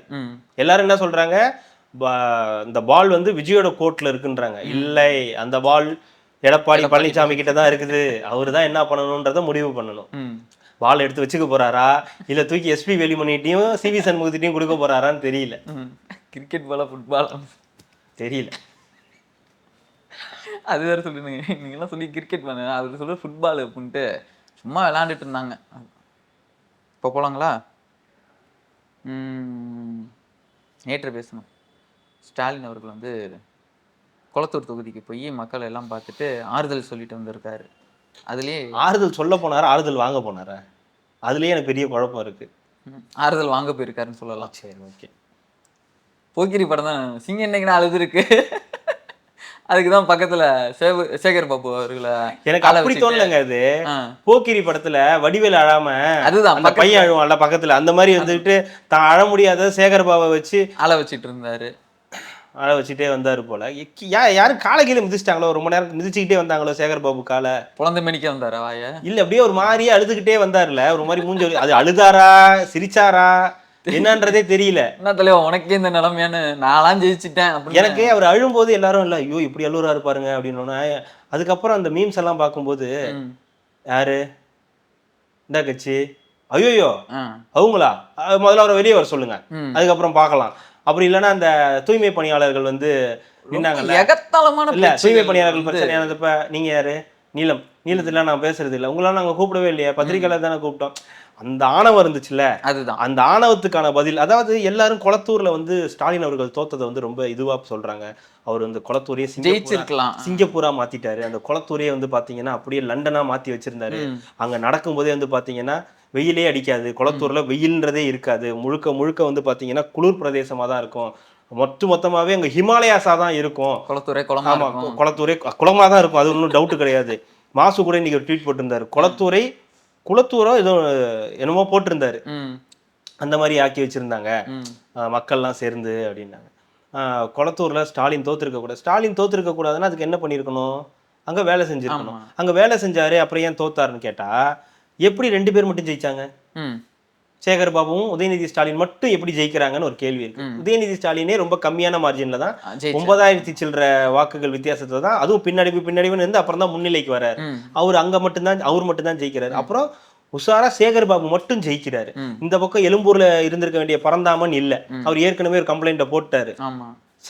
முதலமைச்சரே இப்படி வந்து தோத்தது காரணம் வந்து இவர் தான், நம்மலாம் இப்படி நிறைய பேர் இப்படி தோக்கிறது காரணம். அப்போ அவருடைய தோல்விக்கு ஒரு காரணம். இப்படி ஒவ்வொருத்தருக்கும் இவர் வந்து ஒரு செக்லிஸ்ட் போட்டு பரந்தாமனுக்கு பதிலாக அந்த தூக்கி தமிழன் பிரசனாவை போடுறது, இந்த மாதிரி போட்டதுனால வந்த பிரச்சனைகள் ஒரு பக்கம். ரெண்டாவது குளத்தூரை நான் பார்த்துக்கிறேன், குளத்தூரை அப்படி இப்படின்னு சொல்லி கடைசி வரைக்கும் அவருக்கு அங்கே என்ன நடக்குது ஏது நடக்குதுன்னே தெரியாமல் போனது. அது இல்லாமல் சென்னை வந்து பார்த்தீங்கன்னா, சென்னை மாவட்டத்தில் வந்து பார்த்தீங்கன்னா நிறைய ஆட்கள், இந்த மாதிரி ஆட்கள் சைதை இவர் நம்ம மாசு மாதிரி, இவர் மாதிரி, சேகர் பாபு மாதிரி, அப்புறம் நிறைய பேர் இருக்காங்க. இந்த மாதிரியான ஆட்கள் ஒவ்வொரு ஏரியாவுக்கும் ஒரு ஆட்கள் இருப்பாங்கல்ல. இந்த மாதிரி ஒரு 4-5 பேர் எப்படி நீங்க திருச்சிக்கு வந்து KN நேரு, அன்பில் மகேஷ், அந்த மாதிரி திருச்சியோட கோட்டை ஒரு வீரபாண்டி ஆறுமுகம்னா, சேலம்னா வீரபாண்டி ஆறுமுகம் அப்படின்னு ஒரு கோட்டையா வச்சிருக்காங்கல்ல. அவங்களுடைய அந்த ஆணவம், அந்த மிதப்பு, அதுதான் இன்னைக்கு வந்து முதலமைச்சரை தோக்கடிச்சு. உண்மையாக சொல்ல போனா இவங்க அந்த பிரத்யேகமா இருக்கிற இந்த மாதிரி பெரிய தலைங்கள்லாம் இருக்காங்களா, அவங்க தான் எல்லாத்தையுமே இல்லை. என்ன சொல்றாங்கன்னா, இப்போ பெரிய தலைவர்கள் தோக்க மாட்டாங்க, என்ன நடந்தாலும் ஒரு 5 தான் ஜெயிக்க போறோம், அதுல 1 தலைவர்களா இருப்பாங்க. அப்படி இருக்கும்போது ஸ்டாலின் அவர்கள் தோக்குறாருன்னா அதுக்கு ரீசன் என்னன்னா, இதையெல்லாம் கவனிச்சிருக்க வேண்டிய நீங்க அதை கவனிக்கல, அதனால அந்த தண்டனை உங்களுக்கு வழங்கப்பட்டிருக்கு. குளத்தூர்ல அவர் எதுவுமே செய்யல, அவர் வந்து தோக்கக்கூடிய தலைவர்லாம் அப்படி கிடையாது. மக்கள் அந்த தண்டனையை உங்களுக்கு வழங்கியிருக்காங்க, நீங்க இதெல்லாம் ஒழுங்கா பார்க்கல. சேகர் பாபு, நீங்க சென்னையில நடந்த போராட்டங்கள் தொகுதின்னு மட்டும் அதை பார்க்க வேண்டாம்னு தான் நான் நினைக்கிறேன். அது ஒட்டுமொத்தமா அதுதான் சொல்றேன், சட்டம் ஒழுங்கு சரியில்லை, அதுதான் இப்போ தூய்மை பணியாளர்கள் பிரச்சனை, சென்னையில நடந்த பாலியல் ரீதியான தொந்தரவுகள், இது எல்லாம் சேர்த்து, அப்புறம் இங்க நடந்த அந்த குறுநில மன்னர்களாக இருக்கக்கூடிய நபர்கள், இவங்க எல்லாம் சேர்ந்து அது அந்த கோபம் முதல்வர் பக்கம் திரும்பிடுச்சு. எங்களுக்கு உங்க மேல தனிப்பட்ட கோபம் இல்ல, எங்களுக்கு உங்களை பிடிச்சிருக்கு, நாங்க ஜெயிக்க வைக்கணும்னு தான் நினைக்கிறோம். ஆனா இவங்க யாரையுமே நீங்க கண்ட்ரோல் பண்ணாம விட்டீங்கல்ல. சேகர் பாபுக்கு சம்பந்தமே இல்லாத ஒரு விஷயத்துக்கு வந்து அவர் வந்து அதுக்கு வந்து பேசுறாருல்ல, இந்த ஏரியாவுக்கு நீங்க வரதுக்கு பதிலாக அவர்கிட்ட கொடுத்து கண்ட்ரோல்ல வச்சிருந்தீங்கல்ல. அது இல்லாம அங்க என்னமோ அப்படியே எல்லாத்தையும் சேஞ்ச் பண்ணிட்டா அப்படின்னு. மழையில அந்த ஏரியா எப்படி இருக்குன்றது எல்லாருக்கும் தெரியும். அங்க எவ்வளவு அரசு ஊழியர்கள் இருப்பாங்க, நிறைய அரசு ஊழியர்கள் அங்க இருக்காங்கல்ல. அந்த அரசு ஊழியர்கள், தூய்மை பணியாளர்கள், அவ்வளவு பேருடைய கோபம் வந்து இருக்கதானே செய்யும். அப்ப அதெல்லாம் வந்து கணக்குல எடுத்துக்காம ஐயோ முதலமைச்சர் தோத்துட்டாருன்னு சொல்றதுல லாஜிக்கே இல்லை. அதெல்லாம் வந்து இவங்களா கிரியேட் பண்றது. நேத்து ஒரு ப்ரோக்ராம் பாக்குறேன், கலைஞர் டிவில ஒப்பாரி ப்ரோக்ராம், அது கலைஞர் செய்திகள்ல, அது வீடியோ கால் எடுத்து ஒப்பாரி ப்ரோக்ராம். நான் அந்த மாதிரி ஒரு ப்ரோக்ராம் என் வாழ்க்கையிலேயே பார்த்தது கிடையாது. அப்படியா? ஆமா, கலைஞர் டிவில, கலைஞர் செய்திகள்ல. இவர் இந்த கலைஞர் செய்திகள்ல செய்தி இது வாசிப்பாளர் வந்து அங்க உட்கார்ந்துருப்பாரு. அங்க இருந்து குளத்தூர் தொகுதி மக்களுக்கு இல்ல யாருக்கோ ரேண்டமா கால் பண்றது, அவங்க வீடியோ கால்ல சொல்றது. ரேண்டமா கால் பண்றது, ரேண்டம்னா அவங்க கேளுங்க, ரேண்டம்னா அவங்க ஒரு ரேண்டம் வச்சிருப்பாங்கல்ல, அந்த ரேண்டம் கால் பண்ணி இந்த மாதிரி நாங்கெல்லாம் நினைச்சு கூட பார்க்கல, எங்களுக்கு அப்படி ஒரு துக்கம், எங்களுக்கு அப்படி ஒரு துக்கம். அது நல்ல மங்களகரமா ஜாலியா நல்லா இருக்காங்க, அவ்வளவு துக்கத்துல இருக்கிற மாதிரியும் தெரியல. நல்லா ஏதோ சீரியல்லாம் பார்த்துட்டு அவங்க சொன்ன டைமுக்கு ரெடி ஆகி கால் உட்காந்து, இந்த காலுக்கு உட்காருவாங்கல்ல ஐடில, அந்த மாதிரி உட்காந்து ரெடி ஆகிறாங்கவே பேசுறாங்க. ஐயோ அப்படி முடியல, எங்களால முடியவே இல்லை, தூக்கமே வரல, அவரை தோக்கடிச்சிட்டாங்க, அப்படி நினைக்கல இப்படி நினைக்கல, நாங்கள் எல்லாம் ரைட்டு. அவரு எல்லாம் முடிச்சுட்டு அந்த அந்த அம்மா ஒரு 5 நிமிஷம் பேசி முடிச்சோன்னே நான் உங்களுக்கு என்ன பதில் சொல்றதுன்னே தெரியல. நீங்க முதலமைச்சர் மேல இவ்வளவு வந்து அன்புக்கு வந்து விலையே கிடையாது. எனக்கு என்ன, நீங்க ஒருவேளை சொல்லுங்க, ஒருவேளை திருப்பி எலெக்ஷன் ஜெயிக்க வைப்பீங்கன்னு கேட்டாரா? முடியாதுதான் சொல்லியிருக்கோம். ஒருவேளை இப்போ முதலமைச்சர் மு.க. ஸ்டாலின் உங்க முன்னாடி ஒருவேளை வந்தாரோ இல்ல நீங்க அவரை பார்த்தாலோ என்ன சொல்லுவீங்க அப்படின்னு. அதுக்கு நான் தலைவா உனக்கு வேற ரகமா அடிச்சிருக்காங்கன்னு இல்ல, அது வேற, அது சொல்றேன். இந்த மாதிரி ஆயிடுச்சு அப்படின்னு சொன்னதுக்கு பேசுனா மார்வலஸ் முடியல எங்களால. ஒரு அம்மாவை இழந்த துக்கத்துல இருக்கிற மாதிரி இருக்கு எனக்கு. அவங்க அப்பாவை இழந்த துக்கம் கூட பரவாயில்ல. நானும் சொன்னேன், நீங்க அம்மாவை இழக்கிறீங்க, அப்பாவை தான் இருந்திருக்கீங்க. ஒரு அம்மாவை இழந்த துக்கம்னு அது ஒரு இது இந்த டைலாக்லாம் உங்களுக்கு யாரா எழுதி தரான்ற மாதிரி சொன்னோன்னே இவர் ஆப்போசிட்ல இருந்து நீங்க சொன்னீங்கல்ல அந்த அம்மாவை இழந்தது, அந்த மாதிரி இதுக்கு மேல வார்த்தைகளே கிடையாது. என்னடா பெர்ஃபார்மன்ஸ் பண்றீங்க இப்படி மாத்தி மாத்தி. இதுதான் இப்ப நீங்க சொன்னீங்கல்ல தலைவனுக்கு வேற மாதிரி ஒண்ணுன்னு, எல்லா ஏரியாவிலையும் ஓகே தலைவா உனக்கு என்ன புது ஐட்டத்தை அடிச்சிருக்காங்க, பாரு வந்துட்டான் பாரு, என் தலைவன் வந்துட்டான் பாரு, வீரன் பாரு, சூரன் பாருன்னு சொல்லி கூட்டு வந்து கொளத்தூர்ல நிக்க வேணான்னு ரிப்போர்ட் எல்லாம் கொடுத்ததுக்கு பிறகும் ஒரு மனிதன் கொளத்தூர்ல வந்து நிக்கிறாருன்னா அவருடைய அந்த கான்பிடென்ட் தான். நான் அங்கதான் நிக்க வைப்பேன், நான் எனக்கு என் தலைவனுக்கு நான் தாண்டா செய்வேன் அப்படின்னு செஞ்சார்ல. அதை செஞ்சுட்டு அந்த ஒப்பாரி வைக்கிறதுக்கும் கூட்டு போனாரு பாருங்க, அதுதான் கட்ஸே. இன்னும் திருந்தல. அதான் கேட்டேன், ஏன் இன்னமும் திருந்த மாட்டேங்கிறீங்களப்பா நீங்க? எனக்கு புரியல. கொளத்தூர்ல ஸ்டாலின் தோத்தாரு, எல்லாரும் போய் வந்து ஒப்பாரி வச்சிருந்தீங்க. இந்த மாதிரி நீங்க ஒவ்வொரு தொகுதிக்கும் முடியுமே ஒப்பாரி வைக்கிறதுக்கு, ஏன் போல? எல்லாரும் அது அவங்க போகணும், அது சொல்லணும்ல. அப்ப ஸ்டாலின் மட்டும் ஸ்பெஷல் அப்படின்னு சொல்லக்கூடாதுல்ல. எல்லாரும் இப்ப தோத்தவங்க, இப்ப தாமோன் பரசன் தோத்திருக்காரு ஆலந்தூர்ல, சைதை. அப்ப சென்னை முழுக்க ஒப்பாரியா தான் இருக்கும். சென்னையே ஒப்பாரி கோலமா ஒரு நாள் இருக்கட்டும், நல்லாதான் இருக்கும். அங்கேயே சாபம்லாம் விடுறாங்கங்க, இனி குளத்தூர் சுடுகாடா போயிருன்றாங்க. இந்த மக்களுக்கு அழுகுறாங்க. கருமம், என்ன அழுகன்றீங்க? சென்னையே வந்து அழுகை இது வந்து நனைய போகுதுன்னு நினைக்கிறேன். நீங்க சொன்னீங்கல்ல, அது மாதிரிதான். ஏன் தூய்மை பணியாளர்கள் அழுதாங்கல்ல, மற்றவங்க எல்லாம் அழுதாங்கல்ல, எவ்வளவு ஆசிரியர்கள், பகுதி நேர ஆசிரியர்கள் அழுதாங்கல்ல. வியாசர்பட்டில எங்கேயோ அந்த தீப்பிடிச்சு எரியும் போது நீங்க என்ன பண்ணீங்க? இங்க போட்டு டான்ஸ் ஆடிட்டு இருந்தீங்க. மன்மதராசாவா என்ன பாட்டுன்னு தெரியல, அது அந்த பாட்டு போட்டு நீங்க உட்கார்ந்து டான்ஸ் ஆடிட்டு இருந்தீங்க. அதுக்கும் காரணம் அவருதான், பாபு தான். ஆமா, அவருதான். பாபு ஆடு, பாபு ஐயா டான்ஸ் ஆடுறாங்க ஐயா, பாத்துக்கிட்டே இருங்க ஐயா. அங்க ஏதோ நீங்க இங்க பாருங்க, ஏதோ கருகிற ஸ்மெல் ஐயா, அது எதிர்கட்சிகளுடைய இதுயா 20 வீடுங்க. அதான் சொல்லி பண்ணதுனால தான் அன்னைக்கு ஆடின ஆட்டம் தான் இன்னைக்கு வந்து ரிஃப்ளெக்ட் ஆயிருக்குது. அதனால வந்து வார்த்தை சரியா தெரியல, ஓவர் இருமாப்புன்னு சொல்லுவாங்களா, இல்ல வந்து ஓவர் அடமண்டான ஒரு இது, மக்களை பார்க்குற விதம், அவங்களுக்கு இது பண்ற விதம் மதிக்கவே. எனக்கு என்னவோ இது ஒரு வெல் பிளான்டா தோணுது ஜோ. தோக்கடிச்சது வெல் பிளான்டு மீன்ஸ் உதயநிதி ஸ்டாலினுக்கு பக்கத்துல இருக்க ஆள் இல்ல, அன்பில் மகேஷ் இல்ல, இது புது மேட்டரா இல்ல, ஒரு டிஆர்பி ராஜா இல்ல. ஆமா, அவருடைய ஒரு இது அமைச்சர்ல யாருமே இதா இல்ல. அதாவது அவருக்கு நெருக்கமான, அவருக்கு தேவையான ஆட்கள் அவர் பக்கத்துல உட்காந்து பேச வைக்கிற மாதிரியான ஆட்கள் இல்ல. யோசிச்சு பாருங்களேன். ஸ்டாலின் இல்ல, இந்த பக்கம் ஜெயிக்க வேண்டிய சைதை துரை இது மாசு இல்ல, சென்னையில இருக்கிற எல்லாம் காலி, ஒவ்வொரு ஆட்களும் காலி, யாருமே வர முடியாது. ஆர்டி சேகர் அவரு இவருன்னு யாரும் அங்க இல்ல. இவரு சின்னவரை நான் தான், 2 பேரும் க்ளோஸோ கொஞ்சம். ஆனா அவருக்கு தான் இவரோட விசுவாசம் எல்லாம் அவருக்கு தான். அதோடைய வெளிப்பாடு தான் தோல்வி. இப்போ சின்னவர் யாரும் நெருங்க முடியாது சட்டசபையில எல்லாம், இவர் தான் ஃபுல் கண்ட்ரோல். பின்னாடி ஐ பெரியசாமி, ரகுபதி, சிவசங்கர், அவங்க இவங்க அப்படின்னு ஒரு 69 பேர், கே என் நேரு, அந்த மாதிரியான நபர்கள்லாம் வந்து உட்கார்ந்துருப்பாங்க. பட் இருந்தாலும் பக்கத்துல சென்னை சேகர் பாபு. ஆனா ஒரு நண்பர் வந்து தோத்துட்டு போயிட்டாரு, அதுக்கு என்ன பண்றது? அதுக்கு யாரு என்ன பண்ண முடியும்? அதுக்கு வாய் அந்த மாதிரி மே 4ஆம் தேதி தெரியும் அவரு தானே சொன்னாரு. திருச்சி எங்களுடைய கோட்டை, மாம்பழம்னாலே அதுதான், அதனாலே இதுதான் அப்படின்ற மாதிரி எல்லாம் சொன்னது யாரு? நீங்க தானே சொன்னீங்க.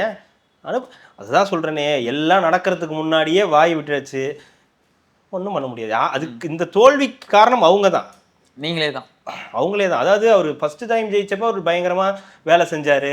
அவர் வந்து மக்களுடைய குறைகளை கேட்டாரு, என்ன ஏதுன்ற எல்லா விஷயத்தையும் வந்து காதுல கேட்டு அதை வந்து எடுத்துட்டு போனாரு.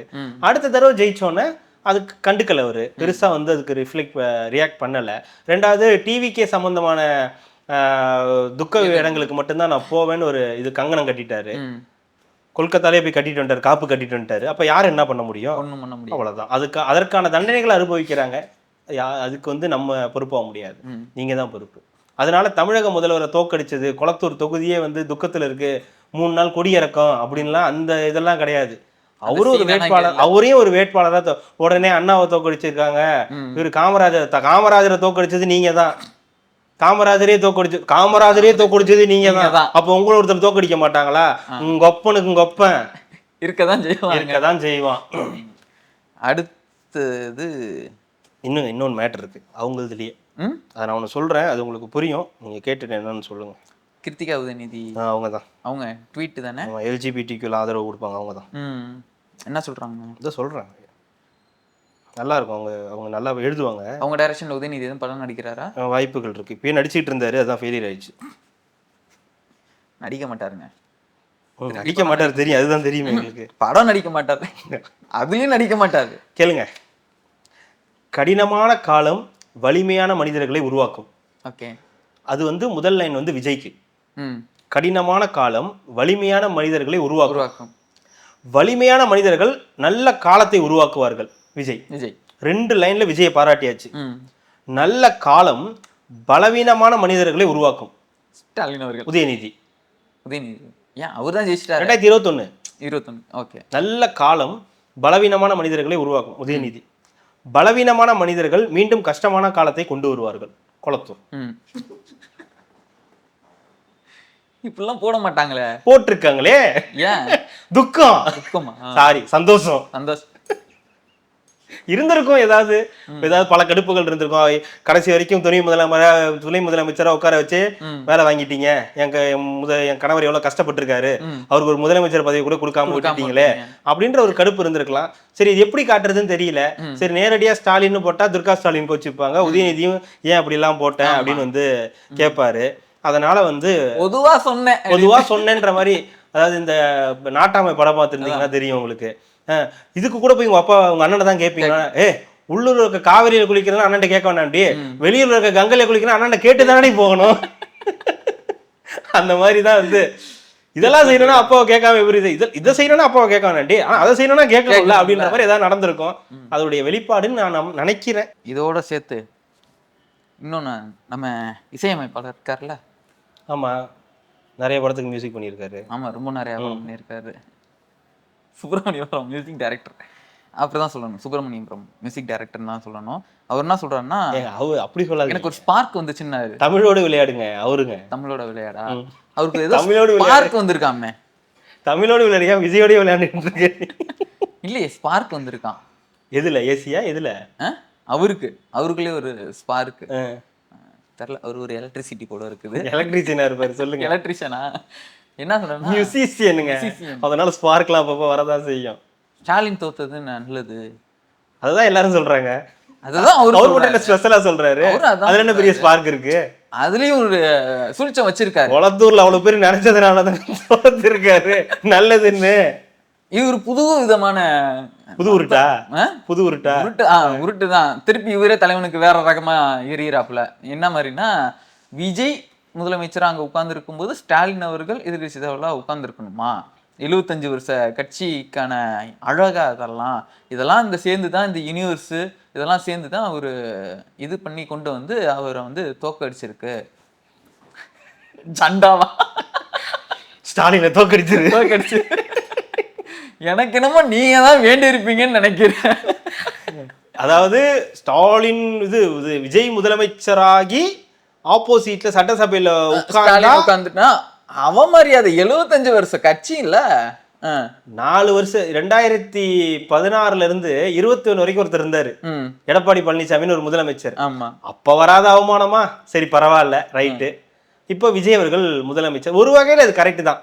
விஜய் அவர்கள் முதலமைச்சர் ஆகி அந்த சீட்ல இவர் போய் உட்கார்ந்து இவர் சட்டசபைக்கு அந்த எதிர்கட்சி தலைவரா போய் உட்கார்ந்தாருன்னா கேட்பார்ல, 1000 கேள்வி கேட்பார்ல. உங்க ஆட்சியில் இதெல்லாம் பண்ணலையே, இவ்வளவு ஊழல் நடந்திருக்குதே, இவ்வளவு பிரச்சனை நடந்திருக்குதே அப்படின்னு சொன்னா நம்ம கிட்ட எழுதி கொடுத்தாதான் நமக்கு விஷயங்கள் தெரியும். நம்ம டைரக்டா பதில் சொல்லி நமக்கு இது கிடையாது. ஏன்னா பிரஸ்ஸே கேள்வி கேட்கும் போது 3வது கேள்விக்கு 4வது ஆன்சர், 4வது கேள்விக்கு 5வது ஆன்சர், நீ கேள்வியை மாத்தி போட்டு அப்புறம் நீ கேள்வியை மாத்திட்ட அப்படின்னு சொல்றது. அதுக்கப்புறம் அடுத்து நீங்க என்ன கேட்க போறீங்கன்னு எனக்கு தெரியும். மெஜிஷியன் வேலையெல்லாம் காட்டுவாரு. அப்போ அப்படிப்பட்ட நபர்கிட்ட போய் விஜய் வந்து ஒருவேளை கேள்வி கேட்டு என்ன இப்படி ஆகி போச்சு, நீங்க பதில் சொல்லுங்க அப்படின்னு சொன்னோன்னே சொல்ல முடியாம போயிடுச்சுன்னா கேட்டா ராகிங் பண்றீங்கன்னு. அதுதான் தேவையாது. இந்த மாதிரி எதுவும் நடக்காம இருக்கிறதுக்கு அந்த இடத்துக்கு வந்து முதலமைச்சர் போகாம, முன்னாள் முதலமைச்சர் அந்த இடத்துக்கு போகாம இருந்தது ஒரு வகையில சரிதான். ஆனா அவரு சொன்னது கிடையாது, நான் சொல்றது இப்படி ஸ்பார்க் வருதாமே. இன்னொன்னு என்ன சொல்லியிருக்காரு, இந்த 1,70,00,000 பேரும் வந்து தெரியாம ஓட்டு போட்டாங்க. எப்படி தெரியாமன்னா?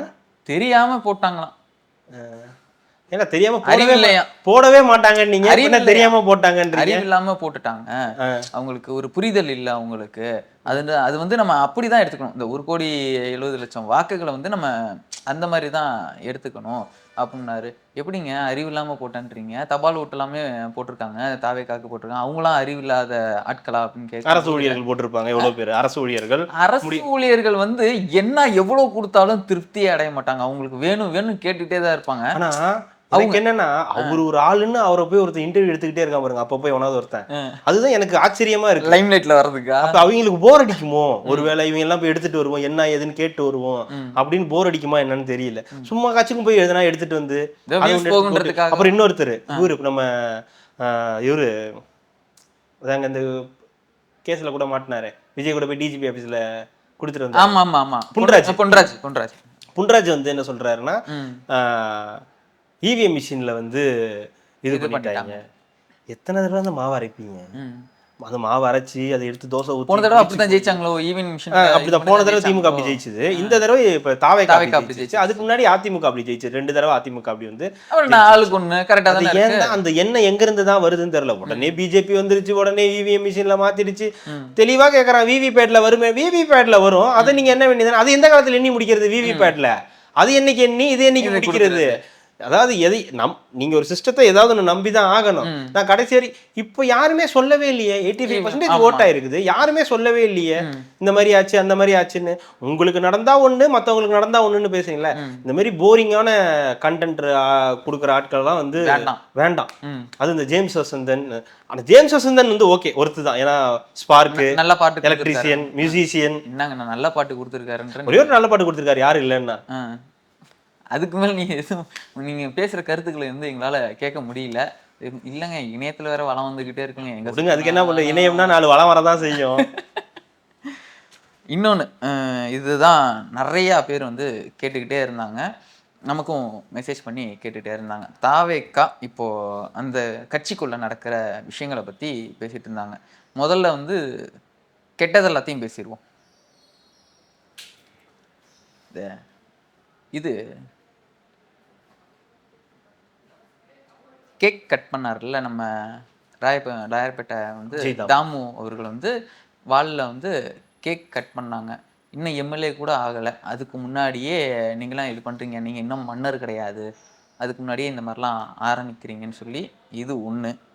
அப்புறம் தஞ்சாவூரில் ஒரு எம்எல்ஏ, அவர் வந்து அதுல எனக்கு ஒரு டவுட் இருக்கு. பழைய வீடியோன்னு சொல்றாங்க, அது பழைய வீடியோன்றாங்க. அது இப்போ எடுத்து போட்டு யாருன்னா நம்ம இணைய கூலிகள் இருப்பாங்கல்ல, அந்த இணைய கூலிகள் வந்து இந்த வேலையெல்லாமே பார்த்துக்கிட்டு இருக்கு. 3வது பாத்தீங்கன்னா, அண்ணாவோட சிலையில போய் தாவேக்கா கொடிய வந்து நட்டு கை இப்படி வச்சுட்டு இருந்திருக்காரு. அங்க போய் சுதந்திர தேவி மாதிரி கொண்டு போய் தாவேக்கா கொடியை நட்டு வச்சுட்டு வந்திருக்காங்க. எல்லா கொடியும் கையில வச்சுட்டாரு. இதையும் வச்சுக்கோங்க. அதிமுக உங்க கொள்கை தலைவர் தானே, அது வச்சிருந்தா என்ன, அதனால அவரையும் வச்சுக்கோங்க. அண்ணா வந்து ஒரு பொதுவான தலைவர் தான், அதனால அவரை இப்ப நீங்க போய் திமுக கொடியும் வைக்கலாம், அதிமுக கொடியும் வைக்கலாம். கொஞ்ச நாள் கழிச்சு பாருங்க பாஜகவே கொண்டு போய் கொடியை வைப்போம், அந்த பாருங்க எங்க கொடியும் பிடிச்சிருக்காருன்னு.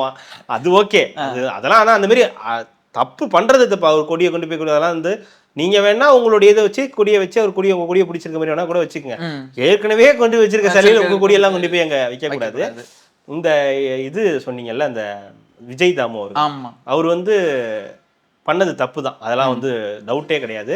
சொல்ற மாதிரி நீங்க இன்னும் எம்எல்ஏ கூட ஆகல, இப்பவே உங்களுக்கு ஒரு வால் கொடுக்கறது, அந்த வாளை வச்சு நீங்க கேக் வெட்டுறது அப்படின்றதெல்லாம் மக்கள் வந்து தடுக்கிறாரு. ஐயோ பண்ணக்கூடாதுன்னு அவர் தடுக்கிறாரு. அதை தாண்டி அவர் வந்து பண்றாரு. இதுல என்னன்னா, எதெல்லாம் மக்கள் வெறுத்தாங்களோ அதையே நீங்க திருப்பி பண்ணக்கூடாது. இதெல்லாம் தான் உங்களுக்கு பிடிக்காத விஷயங்கள் தான். ஒரு பெரிய மன்னர், பெரிய பரம்பரையில இருந்து வந்தவங்க, நாங்க பெரிய ஆளு அப்படின்னு. ஆனா நீங்க எல்லாம் எளிய இடத்துல இருந்து வந்திருக்கீங்க, அதனாலதான் உங்க மேல வந்து ஒரு நம்பிக்கை, விஜய்ன்ற ஒருத்தர் வராரு, மாற்று அப்படின்னு வராருன்றதான் கொடுத்துருக்காங்க. அதுக்காக நீங்க அந்த வாளை கொண்டு போய் வெட்டுறதெல்லாம் பழைய நடைமுறையிலே இருக்கு, அதெல்லாம் நீங்க பண்ணக்கூடாது. அதுக்கு அவர் வந்து சொல்லிட்டாரு, தப்புதான், நல்ல விஷயம். பட் இருந்தாலும் அந்த மைண்டே வரக்கூடாதுன்னு தான் நம்மளுடைய இது.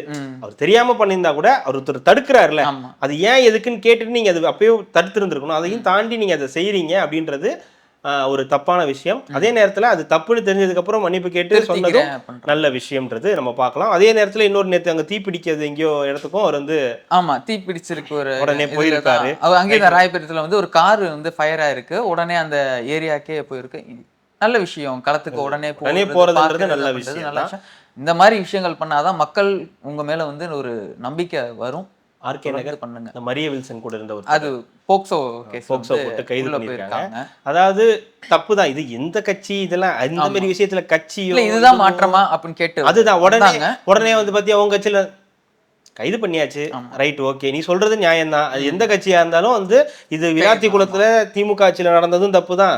இப்ப ஆனா இங்க என்ன ஆட்சியே அமைக்கல, இப்பதான் வந்திருக்காங்க, இதுக்கப்புறம் தான் எல்லாம் நடக்கவே போகுது. ஆனா அதுக்குள்ள கைது நடவடிக்கை எல்லாம் நடக்கப்பட்டிருக்கு. இந்த மாதிரி ஆட்களை திருப்பி கட்சிக்குள்ளார சேர்க்க கூடாது, போக்சோ மாதிரி வழக்குகள்லாம் வந்ததுக்கு அப்புறம் அவனெல்லாம் கட்சியிலே வந்து சேர்க்க கூடாது அப்படின்றதுதான். இல்ல இவ்வளவு நாள் இப்போ அதுலயே பாத்தீங்கன்னா 4000க்கு மேல போக்சோ வழக்கு இது வரைக்கும் போயிருக்கு. எத்தனை போக்சோ வழக்கு இந்த மாதிரி நடந்திருக்குன்னு சொல்லுங்களேன். ஊதி பெருசாக்குனது சொல்லுங்க. ஊதி பெருசா நான் வந்து இல்ல முட்டு கொடுக்கல, ஊதி பெருசாக்குறது இல்ல, முட்டு கொடுக்கல. நீங்க இதே மாதிரிதான் கேள்வி கேட்டீங்கல்ல எல்லாரும், இப்ப இந்த கேள்வி கேட்டீங்களா, இந்த கேள்வியில முன்னாடியே நீங்க ஏன் கேட்கலன்றதுதான் நான் வந்து இப்ப கேள்வி கேட்கறவங்க கிட்ட வச்ச விஜய் ஆட்சியில இல்ல, அப்ப விஜய் ஆட்சிக்கு வரல, அப்ப எங்க ஆட்சியில இருந்து. அதான் கேட்கிறேன், ஊடகத்துக்கும் இதுல பங்கு இருக்குதுன்னு நான் சொல்றேன். ஊடகத்துக்கு ரொம்ப பெரிய பங்கு இருக்கு. இன்னைக்கு உடனே எடுத்துட்டு வரீங்களே, இது ஏன் அந்த கட்சி ஆட்சியில இருக்கும்போது இப்படி பெருசாக்கல? அது தம்பி அதையே கேட்காதீங்க, வேற ஏதாவது பரவாயில்ல, நீங்க கேள்வி கேளுங்க. நீங்க இன்னும் கேள்வி கேட்கும் போதுதான் அவங்க இன்னும் சரியா இருக்கணும்னு நினைப்பாங்க. நீங்க கண்டிப்பா கேள்வி கேட்டுதான் ஆகணும். அதான் சொல்றேன், இந்த பசங்கள்ட்ட இதெல்லாம் நடக்காது. ஆமா, ஏதாவது ஒண்ணு மாட்டினீங்கன்னா அண்ணனுக்கு ஒண்ணுனா அண்ணனுக்காக ஒண்ணுனா எல்லாம் இறங்கி செய்வோம், அண்ணனே செய்வோம் நாங்க அப்படின்ற மாதிரி போற பசங்க அவனுங்க. அதனால அதெல்லாம் எதா இருந்தாலும் கேள்விகள் தான் செய்யும். இதுல பாத்தீங்கன்னா இது மட்டும் படிச்சிடுறேன். அதுதான் அந்த இதுக்காக கேக் வெட்டி இது பண்ணதுக்குமே நிறைய பேர் இது பண்ணாங்க. எம்எல்ஏ தான் இருக்கீங்க, ஆனால் நீங்கள் ராஜாலாம் கிடையாது, நீங்களாம் மற்ற கட்சி மாதிரி எதுவும் பண்ணாமல் முட்டு கொடுக்குற, எது பண்ணாலும் நாங்கள் முட்டு கொடுக்குற கூட்டம் கிடையாது, நீங்கள் தப்பு பண்ணீங்கன்னா நாங்கள் கேட்போம் அப்படின்னு சொல்லிட்டு இணையத்தில் விஷுவல் வாரியர்ஸே வந்து ஒரு மாதிரி இறங்க ஆரம்பிச்சிருக்காங்க. அதே மாதிரி ஈசிஆர் சரவணன் அவர்கள் வந்து அவரோட இதுலேயுமே பார்த்தோன்னா ஃபுல்லாக ரோடு ஃபுல்லாக பெரிய பெரிய கட் அவுட்டு, அவரும் விஜய் அவர்களும் இருக்கிற மாதிரி பெரிய பெரிய கட் அவுட்டு அந்த மாதிரிலாம் வச்சுருக்காங்க. அதுவுமே இணையத்தில் வந்து விஷுவல் வாரியர்ஸ் என்ன சொல்கிறாங்கன்னா, இந்த மாதிரி பெருசாக கட் அவுட் வைக்கிறதுலாம் கொஞ்சம் தலைவர் வந்து ஊக்கப்படுத்தாமல் அந்த செலவுக்கு வந்து மக்களுக்கு ஏதாவது நல்லது பண்ணுறதுக்காக தலைமையிலேருந்து நீங்கள் ஒரு வார்த்தை சொன்னால் நல்லா இருக்கும் அப்படின்னாங்க. இதை தான் நாம் எதிர்பார்த்தது. மக்கள் எல்லாருமே கேள்வி கேட்கணும், அது யார் ஆள்றாங்களோ அவங்க கிட்ட உங்களுக்கு தப்பா இருந்துச்சுன்னா நீங்க கேள்வி கேட்கணும்னு நினைச்சோம். இதுக்கு முன்னாடி திமுக அதிமுகல நம்ம கேள்வி கேட்க முடியல, தாவே காட்சியில கேள்வி கேட்கிறோம். நல்ல விஷயம், நல்ல ஒரு விஷயம். அதே மாதிரி நடுரோட்டில் கொண்டாட்டம்ன்ற பேர்ல ஆடு போட்டு ஆட்டை மட்டை பண்ணியிருக்காங்க. யாரு? ஆட்டுக்குட்டி அதை போய் வெட்டியிருக்காங்க. யாரு? தாவேக்காவினர் கொண்டாட்டத்துல அப்படின்னு சொல்றாங்க. அது ஒரு வீடியோ வந்து வந்துட்டு இருக்கு. தயவு செஞ்சு அந்த மாதிரிலாம் பண்ணாதீங்க. அது நீங்க வந்து செலிப்ரேஷன் பண்றது எல்லாமே யாருக்கு விசுவாசமா இருக்கீங்களோ அவங்களுக்கு வந்து ஒரு பாதிப்பா ஒரு பின்னடைவை வந்து ஏற்படுத்துன்றது தான் நம்ம சொல்லிக்கிட்டு இருக்கோம். அடுத்து அவ்வளோதாங்க, வேற ஒண்ணுமே இல்லை. பரவாயில்லையே, சீக்கிரம் முடிஞ்சிச்சு. அண்ணனை பத்தி ஏதாவது இருந்திருக்கும். அண்ணனும் இல்ல, ஒன்றும் இல்லை. அண்ணனே இல்லைன்றப்ப அண்ணனை பத்தி என்னத்த பேசுறது? நம்ம அண்ணனே தலைமறைவுல தான் இருக்காங்க. அது அந்த ஃபுல்ஃபில் ஆகாத ஒரு டேவாவே எனக்கு இருக்குது. அண்ணனும் எதுவும் பேசல. இது முன்னாடி ஏதாவது காடு மலைகள்னு ஏதாவது ஒன்று பேசுவாரு, இப்போ அதுவும் இல்லை.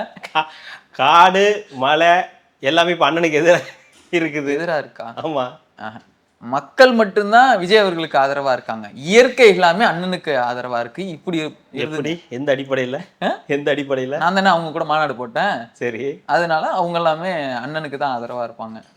இருக்கலாங்க, அதாங்க. இதுக்கு ஏதாவது ஆதார் இருக்குல்ல? இவருக்கு அதுக்கெல்லாம் ஆதார் கார்டு இருக்கணும், ஓட்டர் ஐடி இருக்கணும். இல்ல, காடு மலை இதெல்லாம் வந்து அவருக்கு ஆதரவா இருக்குன்னா அதுக்கு ஏதாவது ஒரு ஆதாரம் இருக்கணும்ல? என்ன ஆதாரம் இருக்கு? இன்னும் இல்ல. இல்ல. ஆமா, அண்ணன் போய் தண்ணிக்குள்ள மட்டும் ஒரு மணி நேரம் மூச்சு பிடிச்சிட்டு தண்ணி இல்லைங்க, அந்த கடல் சார்ந்த உயிரினங்கள்ட்ட எல்லாம் கொஞ்சம் பேசிட்டு வந்தாருன்னா நல்லா இருக்கும். ஏற்கனவே அவரை வந்து இதுன்னு சொல்லிக்கிட்டு இருக்காங்க. அண்ணன் ஆமை மேலேயே பயணம் பண்ணாரு தானே, இல்லையா? அவர் ஆமை மேல பயணம் பண்ணாரோ எனக்கு தெரியாது. அண்ணனை பத்தி செய்தி இல்ல, அண்ணனே செய்தியா இல்ல, அதனால வந்து அவரை விட்டுருவோம். பாவம், நாதசும் வேற திருந்திட்டாரு. திருந்தல அவரு, இன்னும் திருந்தல அவரு. நீங்க வேற திருந்திட்டாருன்னு நினைச்சுக்கிட்டு இருக்கீங்களா? நேத்து கூட வீடியோ போட்டிருந்தாரு போல, ஒரே ஒரு கட்டு தான் பார்த்தேன். நினைச்சுக்கிட்டு இருக்கீங்களா இப்போ வந்து நீங்க இதாயிட்டீங்க, இது பண்ணிட்டு இருக்கீங்கன்னு? எதிர்கட்சியா செயல்படுறதுன்னா என்னன்னு தெரியுமா? நாங்க எதிர்கட்சியா செயல்படுறத நீங்க பாப்பீங்க, வைப்பீங்க. எதிர்கட்சி தானே. இவர் என்ன பேசிட்டு இருக்காரு 4வது இடத்துல உட்காந்து? சட்டசபைக்கு வெளியே நின்று பேசிக்கிட்டு இருப்போம்ல, எல்லாரும் சட்டசபைக்குள்ள போய் பேசிக்கிட்டு இருப்பாங்க. நான் சட்டசபை, அதாவது ஏதோ நடந்துட்டு குறுக்க மறுக்க ஒண்ணு போயிட்டே இருக்கும்ல, அந்த மாதிரிதான் அண்ணன் திடீர்னு ஒரு ஏர்போர்ட் கோயம்புத்தூர் போய் இறங்குவாரு. எதுக்கு அங்க வந்தீங்கன்னா ப்ரெஸ்ஸை மீட் பண்ணலான்னு வந்தேன்னு. அதை உங்க ஊர்லயே பண்ண வேண்டியதானே, அங்கேயே எங்க ஒரு நேரம் பண்ணிட்டு இருக்கிறது, உங்களெல்லாம் பார்க்கலான்னு வந்தேன். அப்புறம் அங்கேருந்து இதுக்கு கிளம்பிங்க தூத்துக்குடி போறது, அங்க போய் 4 பேர், அங்க 2 லேடிஸ் அவங்க கட்சி முருகனை பார்க்க வந்தேன் அப்படின்றது. அதான் நான் அவனோட நேரடி பேரன் எதுக்கு இங்க வந்த, வீட்லயே இருக்க வேண்டியதானே, வீட்ல இருந்து பாத்துக்க வேண்டியதானே, லொகேஷன் சேஞ்ச் பண்ணி பார்க்க வந்தேன்னு. இதெல்லாம் ஒரு விஷயமா? சோ இதெல்லாம் நடக்கும். இந்த 5 வருஷத்துல இந்த கூத்தும் நடக்கும். அந்த 4ன்றது அதுக்கப்புறம் 2ஆ மாறும். இதெல்லாம் இந்த மாதிரி இதெல்லாம் சம்பவங்கள்லாம் நடக்க வாய்ப்புகள் அதிகம் இருக்கு. இந்த 10 சீட்டு ஜெயிச்சாருன்னா அரசியல் பேச மாட்டேன்னு ஒருத்தர் சொல்லியிருந்தாரு. திரும்ப திரும்ப பேசிக்கிட்டே இருக்காரு, என்ன காரணம்? எல்லாருமே ஒத்துக்கிட்டாங்க ஜோ. திரும்ப திரும்ப அவங்கள்ட்ட வந்து தப்பு பண்ணிட்டோம் இல்ல, அவங்க எல்லாம் என்ன சொல்றாங்க, இப்படி ஒண்ணு நடக்கும் நாங்க எதிர்பார்க்கலங்க, எல்லாருமே கணிக்க தவறிட்டோம், எங்க எல்லாருக்குமே இது பெரிய அன்எக்ஸ்பெக்டட். கணிக்க தவறிட்டோம்னா தெரியாதுன்னு சொல்லணும். இல்லங்க அவர் என்ன எடுப்பாருன்னு நம்மளுக்கு தெரியாது. கான்பிடென்ட்டா நீ அடிச்சுட்டு 10 ஜெயிக்கட்டுங்க, நான் அரசியல் பேசுறதை விட்டேன்னு ஒவ்வொரு இதுலயும் போய் சவுடாலாம் விடக்கூடாதுல்ல. இது தப்பான விஷயம். விட்டுட்டோம், பட்டுட்டோம், இதுக்கு மேல விட மாட்டாங்க, அவ்வளவுதான் அவங்களால பண்ண முடியும். அதுக்காக அவங்க போய் அரசியலே பேசாம இருங்கன்னு நம்மளாலையும் சொல்ல முடியாது. ஏன்னா அவங்களுடைய வேலை அது. சரி, ஏதோ ஒரு அவங்க என்ன கான்பிடென்ட்ல இருந்தாங்கன்னா, விஜய் ஒரு கான்பிடென்ட் தரல, நான் வரேன்னு ஒரு கான்பிடென்ட்ல, அந்த மாதிரி அவங்க கான்பிடென்ட், நீ வரமாட்ட அப்படின்னு ஒரு கான்பிடென்ட் இருந்தாங்க. பாவம், அவர் செஞ்சுட்டு போயிட்டாரு. இனிமே அந்த இது புரிதல் இருக்கும். ஓ, இந்த மாதிரி வரவங்கள நம்ம கவனிக்கணும், இந்த எலிவர்கள் ரொம்ப பண்ணக்கூடாது, சோசியல், அதாவது அண்டர் எஸ்டிமேட்றதை தாண்டி கிண்டல் கேலி தான் அதிகம். விஜய் கூட நேற்று என்ன போட்டிருந்தார் அறிக்கையில, நம்ம வந்து ஏளனம் செஞ்சவங்க, நடுநிலையாளர்ன்ற பெரியல அரசியல் விமர்சனம் பண்ணவங்க, நம்ம வந்து வரவே மாட்டோம்னு சொன்னவங்களுக்கெல்லாம் நம்ம வந்து ஒரு இதை பண்ணிட்டோம் அப்படின்ற மாதிரி வந்து சொல்லிட்டாரு. ஸோ இப்போ அவங்களுக்கு ஒரு பாடம் இது. இன்னும் நல்லா களத்தை வந்து புரிஞ்சுக்கணும், மக்களை புரிஞ்சுக்கணும், மக்கள் மனசுல என்ன இருக்கு, சரியான வேலையை தான் நம்ம செஞ்சுட்டு இருக்கோமான்றது அது உங்களுக்கு ஒரு பாடம். அதுக்காக நம்ம போய் அவங்களை வந்து நீ இதெல்லாம் பண்ணவே கூடாது, நீ அதெல்லாம் பண்ணவே கூடாது. இப்போ நீங்க சாட்டையெல்லாம் பேசாம விட்டா உங்களுக்கு போர் அடிக்கும். இன்னைக்கே உங்களுக்கு அண்ணனை பத்தி கண்டென்ட் இல்லை, என்டர்டைன்மெண்ட்டுக்காக அதான் சொல்றேன். இப்பவே உங்களுக்கு அண்ணனை பத்தி கண்டென்ட் இல்லைன்றீங்க, அப்புறம் உங்க சாட்டை இல்லைன்னா எப்படி உங்களுக்கு? அப்புறம் அவர் வந்தாதான் நமக்கு ஒரு கண்டென்ட் கிடைக்கும், நமக்கு வந்து பேசுறதுக்கு ஒரு விருப்பம். இப்ப ரங்கராஜ் பாண்டே அவர்கள் வந்து அவருடைய கணிப்பை சொன்னார், இப்ப இந்த தடவை நடக்கல. இப்ப அவரெல்லாம் வந்து இப்ப மறுபடியும் அடுத்த வந்து பேச ஆரம்பிப்பாரு. அவரு ஏதாவது ஒரு கண்டென்ட் கொடுக்கலாம். அப்புறம் நம்ம மெல்டிங் பாயிண்ட் அவர் இருக்காரு. இப்ப அவரெல்லாம் பேசாம இருந்தாதான் நம்மளால ஒண்ணுமே பண்ண முடியாது. அவங்க எல்லாம் பேச விட்டுக்கிட்டே இருக்கணும், பேச விட்டுக்கிட்டே இருந்தாதான் அடுத்து. இந்த மாதிரி பேச விட்டதுனால தான் இன்னைக்கு அந்த எழுத்து நிறுவனத்தை வந்து தூக்கிட்டாங்க, ஒப்பந்தத்தை வந்து தூக்கிட்டாங்க, திமுக வந்து தூக்கிட்டாங்க. பாத்தீங்களா? போச்சு. அதுல இல்ல, அதுக்கு இந்த இன்ஃப்ளூயன்சர்ஸா வேலை பார்த்தாங்க, எல்லாத்தையுமே தூக்கு, தயவு செஞ்சு உன்னாலதான் நான் வந்து அழிஞ்சு போனேன்றதுனால ஒப்பந்தத்தை வந்து கேன்சல் பண்ணிட்டாங்க. தெரிஞ்சிடுச்சா? எல்லாருக்கும் தெரிஞ்சுதானே. நாங்க அப்ப ஸ்கிரிப்ட் தப்பா எழுதி கொடுக்குறாங்க, என்னை நம்பாதேன்னு சும்மாவா சொன்னா? ஆமா, அப்படியே சொல்லியிருந்தோம். அபிஷியலாவே எடுத்துட்டாங்க திமுக. இதுல இருந்து வந்து உன் சேவை எனக்கு தேவை, இதோட போதும் அப்படின்னு சொல்லி கத்தம் பண்ணிட்டாங்க. ஸ்டாலின் போன எப்படின்ட்டாரா? ஆமா, இவர் ரஜினிகாந்த் போயிருக்காரு போலயே, போய் பார்த்துட்டு வந்திருக்காரு போல. யார? விஜய் முன்னாள் முதல்வர் முன்னாள் முதல்வரா? எக்ஸ்-சிஎம் போய் பார்த்துட்டு வெற்றியோட மட்டும் இல்லை, இந்த தோல்வியோட கூட இந்த மாதிரி துக்கமான நேரத்துல உங்க கூட நான் இருக்கேன் அப்படின்னு போய் ஏதோ சொல்லிட்டு வந்திருக்கிறதா பார்த்தேன். எக்ஸாக்டா அது அதாவது ஒரு பாசிட்டிவ் வைபே கிடையாது. எல்லாம் காலம் வரும், காத்திருந்து பதில் சொல்லும். நீ தோத்து போயிட்டாலும் தோத்துட்டேன்னு உலகமே நீ சொன்னாலும் நீ தோத்துதான் போயிட்டேன்னு சொல்றது. கபிலா, இது உன் காலம் இல்ல, நீ ஆடாத. அவரு மட்டும்தான் பாசிட்டிவ் வைப்ன்ற பேரு. நண்பா, நீ எவ்வளவு நேரம் அழு, நான் உன்னை தடுக்கவே மாட்டேன். எதுக்கு? நீ சத்தியமா சொல்றேன், உன் வாழ்க்கையில நீ ஜெயிக்கவே மாட்டேன். சரித்திர நமக்கு சொல்றது ஒண்ணுதான். நாயகன் போனாரா? நாயகன் தான் சொல்லிட்டாரு.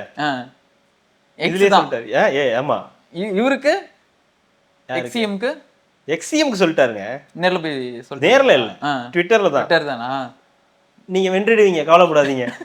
எனக்கு 201 அவன் கண்ணிலே பார்க்க கூடாது, அப்படியே போக சொல்லு அப்படின்ற. மாப்பிள்ள, நீ அந்த சேலத்துக்கு அந்த செக்யூரிட்டி ட்ரெஸ் போட்டு போகும்போதே தெரியும் மாப்பிள்ள, தலைவனை ஏதோ பண்ண போறீங்கன்னு. தெரியல. இதெல்லாம் பரவாயில்ல, துரந்தரன்னு போய் பார்க்கல போல. துரந்தரா தெரியல. லாலிபப்பு 75 வருஷம் அந்த கார் வாசல்ல வரும்போதே பஞ்சர் ஆக்கி விட்டுருங்க. மூஞ்சிலே முழிக்க வேணான்னு சொல்லுங்க அப்படின்னு யோசிச்சு பாருங்க. அவ்வளோ நாள் கஷ்டப்பட்டு முட்டெல்லாம் கொடுத்த விடுதலை சிறுத்தைகளுக்கு 6 5 கொடுத்து அவங்க எல்லாம் வந்து பாத்துட்டு போயிட்டாங்க, துக்கம் விசாரிச்சுட்டு போயிட்டாங்க. 10 கொடுத்தீங்க, ஒன்னே ஒண்ணுதான் ஜெயிச்சாங்க. ஆமா, உங்களை குஜிலி மஸ்து பண்ணிட்டு போயிட்டாங்க. ஜெயிச்சேன்னு சந்தோஷப்படுங்க, வாச விட்டு ஆகாம. நம்ம வி.கே. ராமசாமி இருக்கார்ல, பழைய ஆக்டர், அதுல பாருங்க அப்படின்னு ஒரு சொல்லுவார்ல, அந்த மாதிரி அதுல பாருங்க இங்க வந்து அப்பா தோத்துட்டாரு, புள்ள ஜெயிச்சிருச்சு. அதுவே இங்க பாருங்க புள்ள தோத்துருச்சு, அம்மா ஜெயிச்சிருச்சு. நல்ல அப்பா நல்ல அம்மா. என்ன நடக்குதோ தெரியல. இவங்கலாம் நாளைக்கு போவாங்களா? எங்க இல்ல முதல்ல பதவி நடக்குதா என்னன்னு தெரியல. அது இல்லாம அஷ்டமி நவமி எல்லாம் இருக்கான். சோ நாளைக்கு விட்டாங்கன்னா பார்த்து தான் நம்பர் நாளைக்கு சொல்லியிருப்பாங்க. அதாங்க அதெல்லாம் நல்ல நாள் பார்த்து தான் அங்க போய் கொடுத்துருக்காங்க. கேரளாக்காரர் என்ன பண்ணிட்டு போயிட்டாரு, எல்லாத்தையும் எடுத்துட்டு வந்துருங்களேன் அப்படின்னு சொல்லிட்டதுனால இப்போ ப்ராசஸ் நடந்துகிட்டு இருக்கு. அது என்ன நடக்க போகுதுன்றது தெரியல. அது இல்லாம எடப்பாடி என்ன பண்ண போறாரோ அதெல்லாம் பொறுத்து எல்லாமே வந்து மாறும். ஒரு குழப்பமா இருக்குல்ல, அப்படிதான் அந்த நிலைமையில தான் இப்ப தமிழ்நாட்டு மக்களே இருக்காங்க. ஜெயிக்க வச்சீங்க, ஒரு 10 எக்ஸ்ட்ரா சேர்த்து ஜெயிக்க வச்சிருந்தீங்கன்னா எலெக்ஷன் ரிசல்ட் முடிஞ்சதுக்கு அப்புறமும் இன்னும் நம்மள ஒரு பீதி மோட்லயே வச்சிருக்காங்க. அதுதான் சொல்றேன், இன்னொரு 10 எக்ஸ்ட்ரா கொடுத்திருந்தீங்கன்னா இந்த பேச்சுமே இங்க கிடையாது. அதுவும் வந்துருச்சு. நீங்க பஸ் மட்டும் கரெக்டா விட்டுருந்தீங்கன்னா, ஏன்னா ஒரு 15-16 தொகுதிக்கு பாத்தீங்கன்னா ஒரு 1000 ஓட்டுக்குள்ளே தான் வந்து டிஃபரன்ஷியேட்ல தான் தோத்துருக்காங்க தாவேக்கனர். அந்த பஸ் கரெக்டா விட்டுருந்தீங்கன்னா நாங்க ஜெயிச்சிருப்போம் அப்படின்றாங்க. நல்ல விஷயம் இருக்கலாம், பார்க்கலாம். ஓகே, நாளைக்கு என்ன நடக்குதுன்னு தெரியல. பதவி ஏற்கிறார் அப்படின்னா ஏற்ற உடனே உட்காந்துருவோம். ஓகே, நன்றி கார்த்திக். மகிழ்ச்சி.